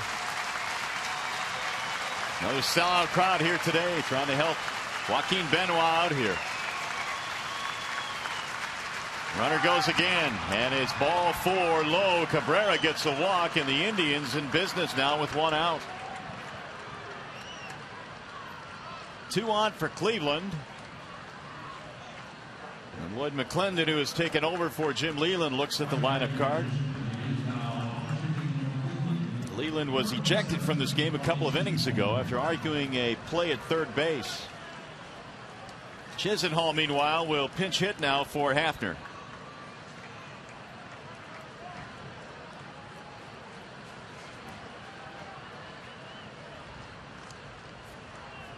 Single and a walk here for Cleveland in the 8th inning. Chisenhall has not grounded into many double plays. He's grounded into 1. He hasn't been here that long. Only 111 at bats. But boy, that's exactly what Benoit should be looking for here. Throw something at the bottom of the strike zone to see if you can induce the ground ball.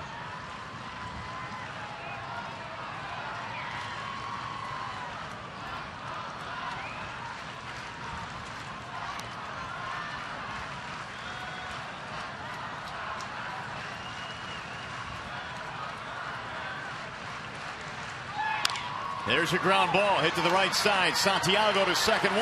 That's all they're going to get. Not a tailor-made double play by any stretch of the imagination, but they get the force. It's a good pitch. And Benoit and both Alex Avila, knowing that the youngster Chisenhall coming off the bench to swing in this situation is going to be aggressive. So they threw him a changeup, and it was a hittable pitch. But he got out in front of it. He rolled over to Santiago, and they got the 1 out. Good aggressive slide by Asdrubal Cabrera. And now Jeff Jones making his way out to the mound, and it's a good time for us to talk about the upcoming pitching matchup presented by the Michigan Office of Highway Safety. And well, look who's going tomorrow. It'll be Justin Verlander in search of his 19th win of the season. He'll be opposed by Jeff Niemann as the Tigers start up that series in Tampa. And Jeff Niemann's a big boy, about 6 feet 9 inches, but doesn't really throw all that hard. But and we've seen him on occasion, and he's a good pitcher. He's a really good pitcher. But the Tigers have a great pitcher going up for them tomorrow. Verlander just 2 wins shy of getting to that 20-win plateau. Ezekiel Carrera is pinch running for Chisenhall.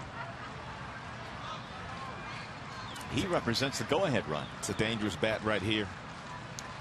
Santana has played long ball against the Tigers quite frequently this year. Strike 1 on Santana. He has a look back for Paul Schreiber. With Santana now, you just have to continue to expand the strike zone after you've gotten ahead of him with the first strike.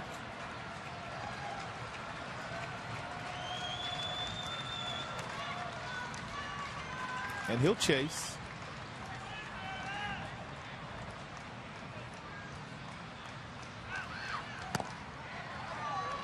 Laid off that one. 1 ball, 1 strike.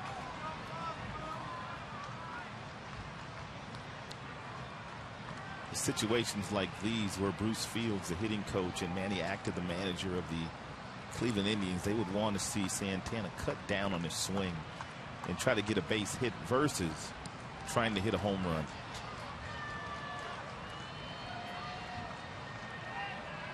Here's Benoit's 1-1. It is tapped, and it is a foul ball. Avila tried to jump on it before it went foul. Couldn't do it, though. Yeah, he did. 1-2. Wingspan not long enough. Took a right turn on him. So now Benoit is ahead of the count, 1-2. Here comes that crowd again today. 43,388, a sellout. They put the Tigers over the 2 million mark for the season.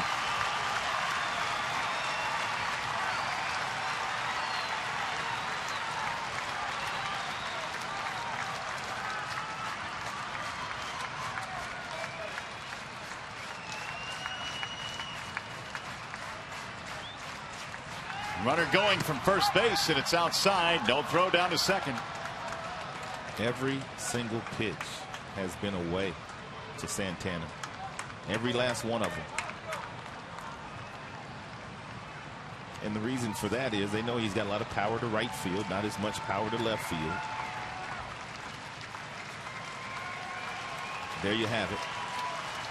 Santana gets a base hit here, and they more than likely tie this one up with the speed of Carrera down at second, and now Avila calls time and goes out to the mound.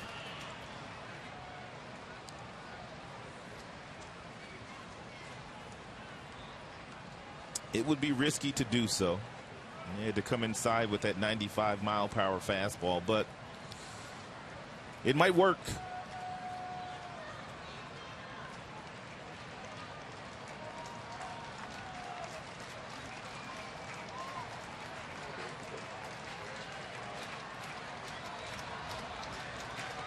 Two balls, two strikes on Carlos Santana.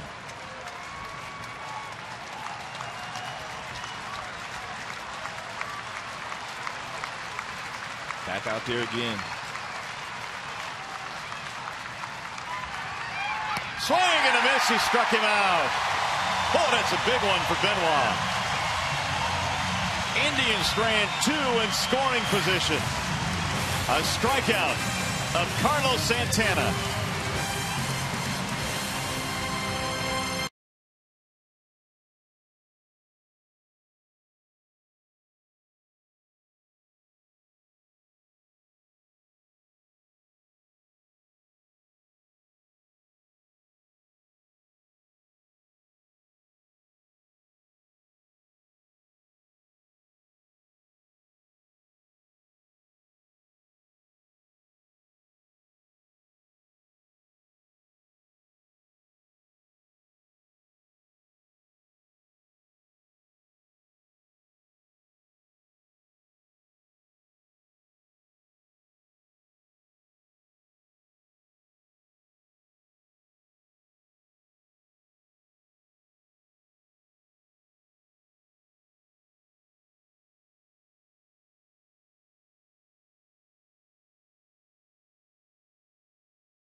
Sports Detroit is brought to you by Comerica Bank. Strength and stability since 1849.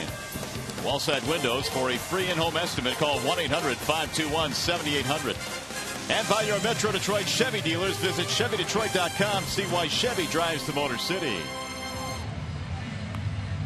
Well, it has been a wild day here at the ballpark. The Tigers go over the 2 million mark in attendance with another sellout crowd here today. And the Tigers trying to hold on to this win after racing out to a 7-0 lead in this game. It's now a one-run game as we go to the bottom of the 8th inning. Well, bullpen for the Cleveland Indians has been able to slow this Tigers offense down. They have not scored a run since the 4th inning of this game, and it's Tony Sipp, the left-hander, now in for the Cleveland Indians. And he will face Alex Avila to start things off here in the bottom of the 8th.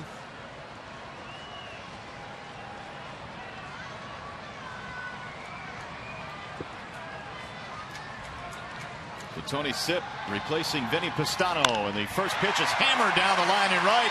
That's going to get down and go to the wall. Alex all the way to second. He'll get in there with a stand-up double. We see you, boy. We see you. He was 0 for 3 coming into that at bat. Tony Sipp threw a 91-mile-per-hour fastball up around the neck of Avila.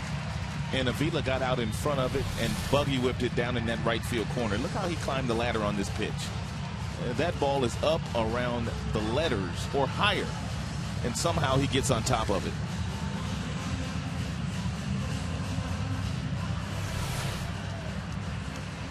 Huge run standing at second base right now. Avila has his 24th double of the year. And you think about the fact that this kid has caught 16 days in a row. Unbelievable. And to do what he is doing from an offensive standpoint, and we really do not talk about how good a leader he has been behind the plate.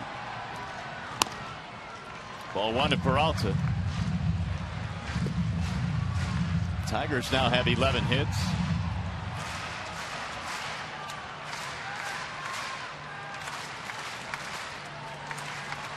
Johnny knows exactly what Tony Sipp features.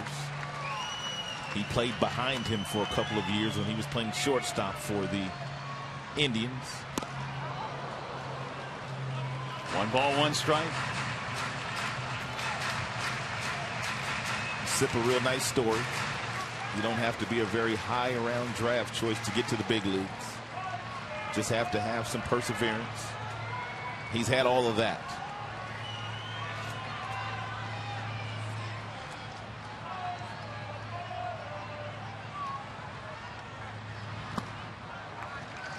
Two and one.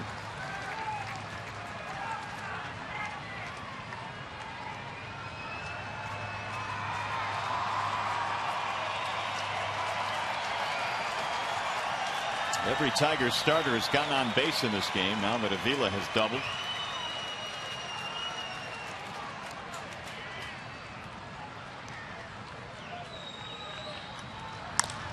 Driven to left field and hit well. Brantley going over. He'll make the catch. And Avila has to scamper back to second base.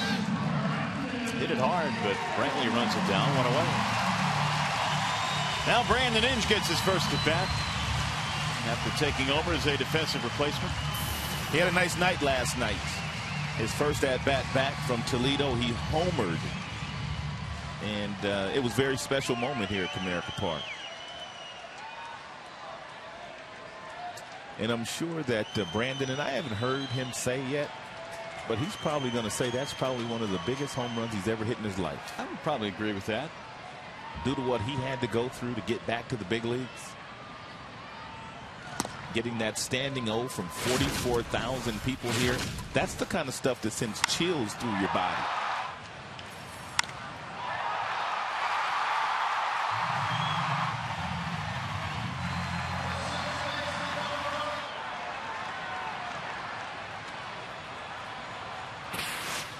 He's a good teammate. Now the 1-0. 2 balls, no strikes on Brandon. And Brandon said he really didn't go down there and work on a whole lot of technical things as far as his swing was concerned. He said he went down there and his one goal was to have fun. Go down, have some fun. And then if he got back to the big leagues, have fun once he got back here.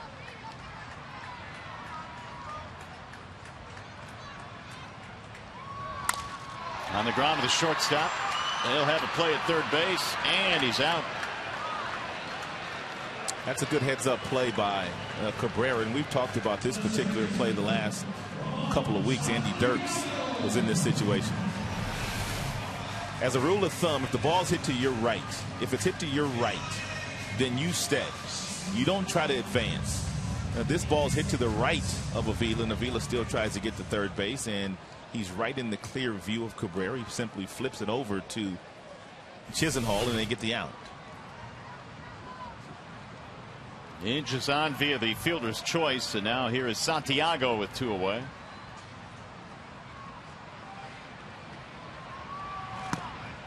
Actually, that's not Chisenhall. That's Hanahan. Hanahan is at third base still. Chisenhall was put in the ball game for the designated hitter Hafner. Excuse me.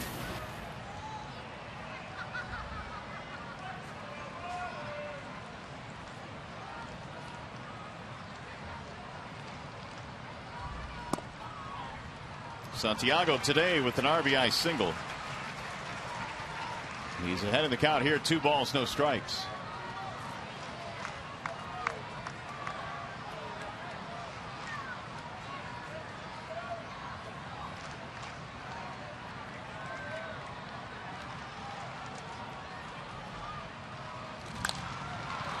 Popped him up.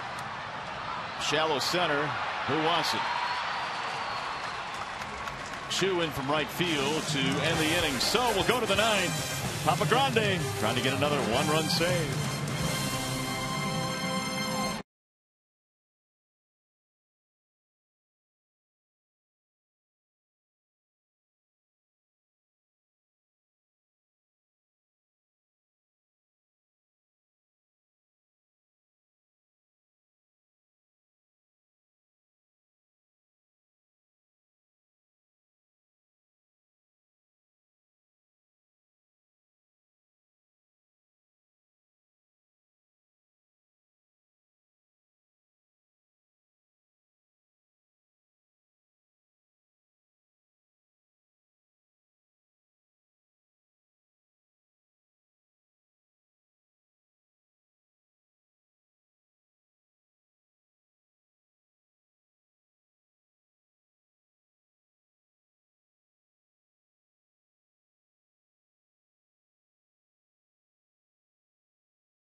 Tigers are leading this one. Thank you, Shannon. It is 8-7. Papa Grande's in the ball game, and it's now time for the Nissan drive of the game, and it's Victor Martinez who played long ball in this game. As a matter of fact, he's hit a couple of long balls in this homestand, both to the pull field, and he got Ubaldo Jimenez, who started for the Cleveland Indians. It's a really welcome sight to see Victor pulling the baseball with that kind of authority.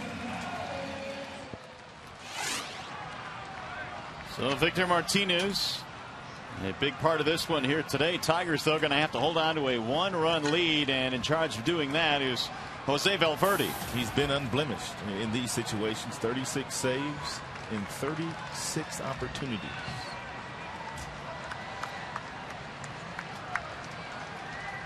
Kosuke Fukudome will be the first man he faces.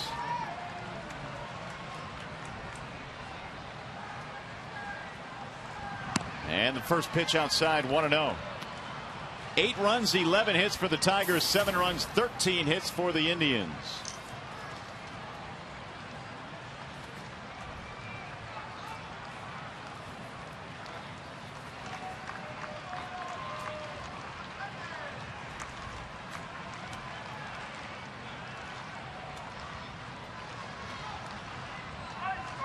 Now the 1-0.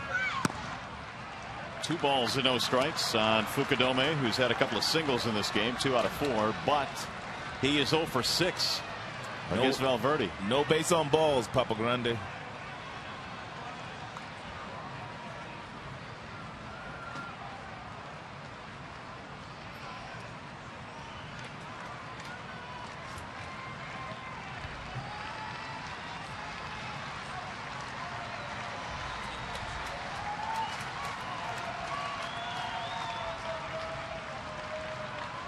Now the 2-0.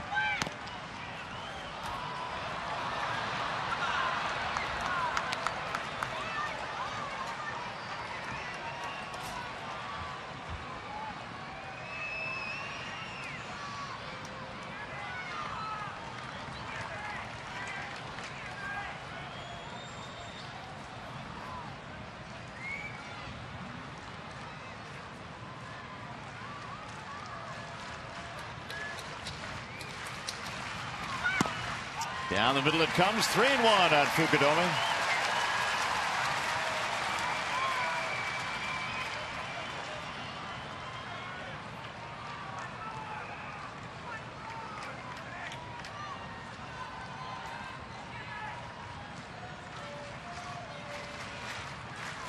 Here's the 3-1 pitch. Walked him. Tying run is on. It's a leadoff walk for Fukudome.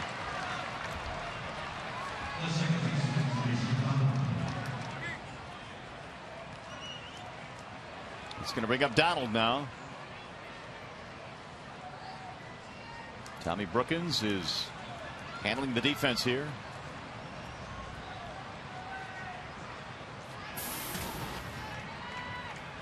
The Indians back in the 8th inning had 2 men on. We couldn't get a run in. They had a man in scoring position in the 7th as well. Here's a bunt attempt, and it's a strike call.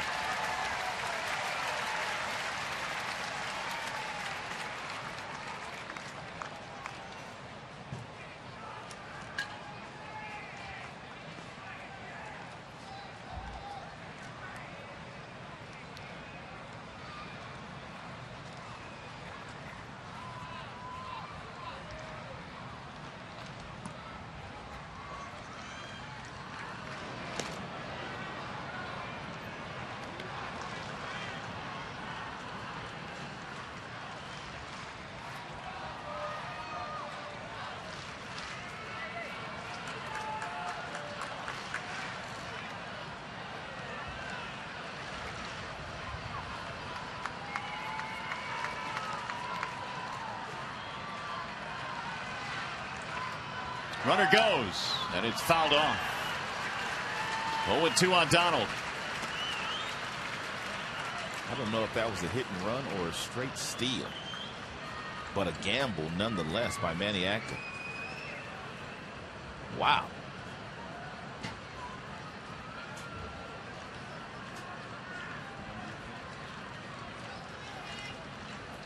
Now Donald in the hole in the count, 0-2. Fukudome still at first base. Must have been a straight steal by Fukudome.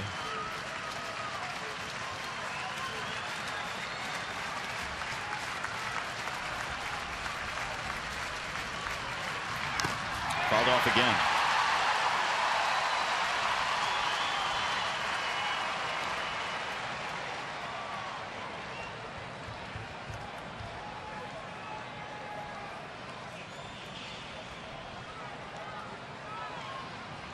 Valverde's save total this year, 12 have come in 1-run situations,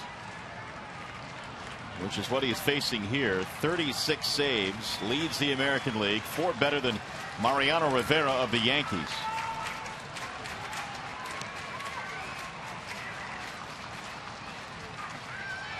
Oh, he hit it. Man, oh man. 0-2, and he hits him. And now there are 2 men on for the Indians.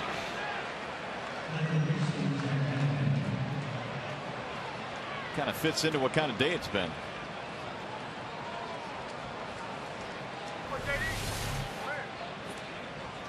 There's nowhere for Donald to go. Hit him square in the numbers. Split the 1 and the 6, and Donald goes to first. Now the go-ahead runs at first base. Here comes Lloyd McClendon.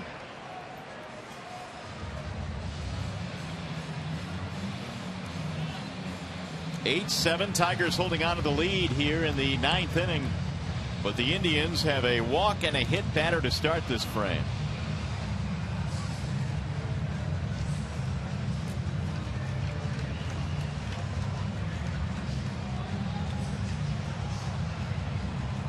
Jack Hanahan coming up.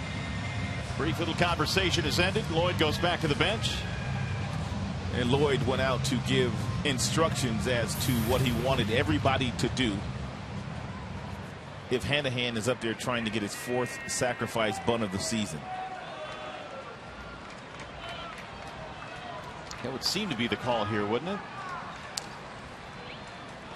Maybe.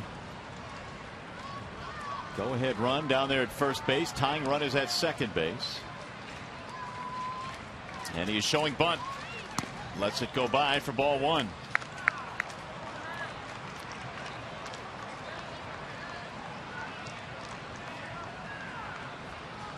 Hanahan today with an RBI. He's also singled. He has walked.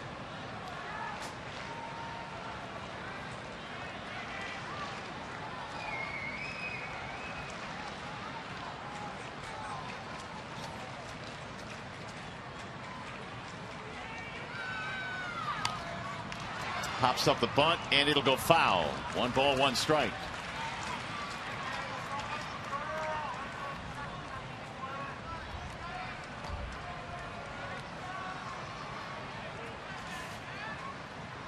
And meanwhile, the Indians closer, Chris Perez, is starting to loosen up in case he is needed in this game.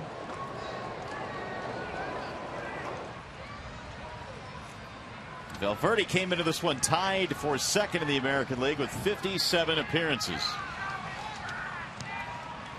This one has become sticky, though, with a walk and a hit batter. The 1-1 outside, 2 balls, 1 strike.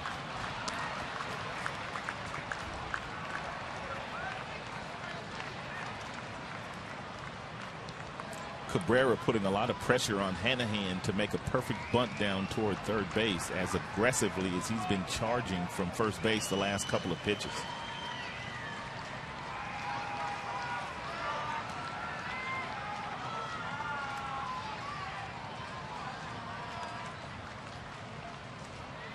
And the 2-1. 3 balls and 1 strike. Hanahan's trying to give him an out, but Papagrande misses again. And trying not to make it easy on Hanahan to lay down that sac bunt. But he has fallen behind. It makes you wonder if Manny Actor is willing to take the bunt off, knowing that Hanahan's going to get a fastball right down the middle. With Morrison in the on-deck circle, hitting .214. Let's see.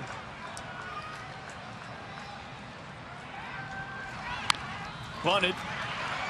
Papagrande gets out of the way, and Inge throws him out. Sacrifice advances the runners.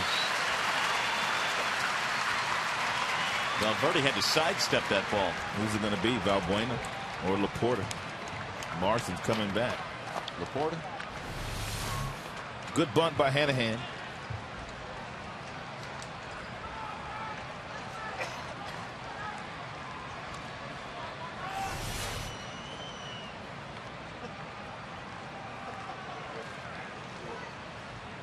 Matt Laporta has picked up a bat, so Marston will not hit. We will get another pinch hitter here, and Laporta with the go-ahead run at second base. And they are a sacrifice fly away from tying this one up.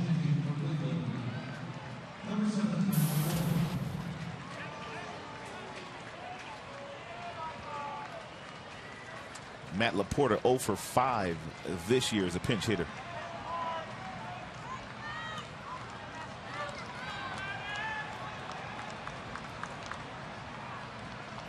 So Valverde has some work to do here with runners at second and third and 1 out. Laporta digging in.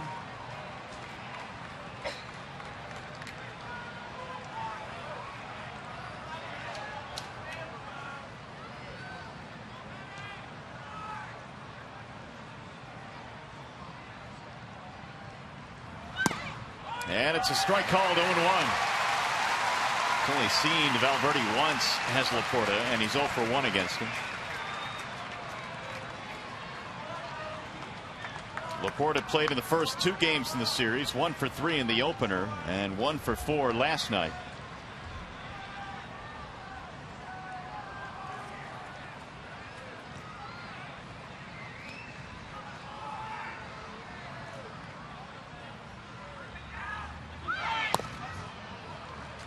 One and 1.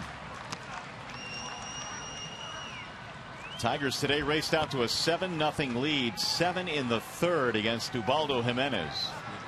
And then Cleveland answered with 5 in the fourth.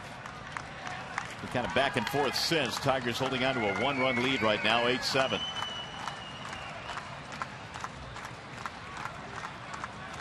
Indians have had to scrap back all day long. And the 1-1. In the air to shallow center field. Jackson has it measured. Catch is made. They're going to try and score the run. Here's the throw to the plate. He is on and home run. Jackson! And the Tigers sweep the series.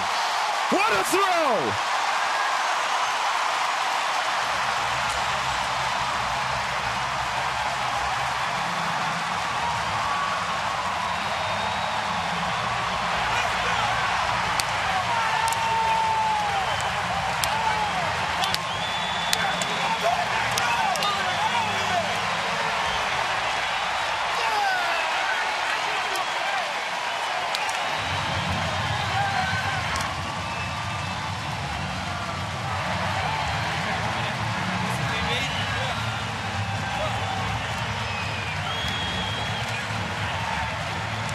Sometimes it's better to be lucky than good. But Jackson was good here, and Papa Grande was lucky. Look at Avila bracing for the contact.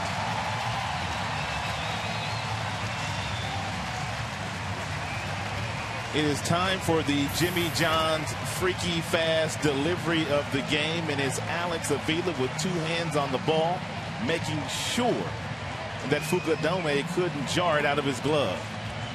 Jackson came up and airmailed the cutoff man and threw a strike to Avila.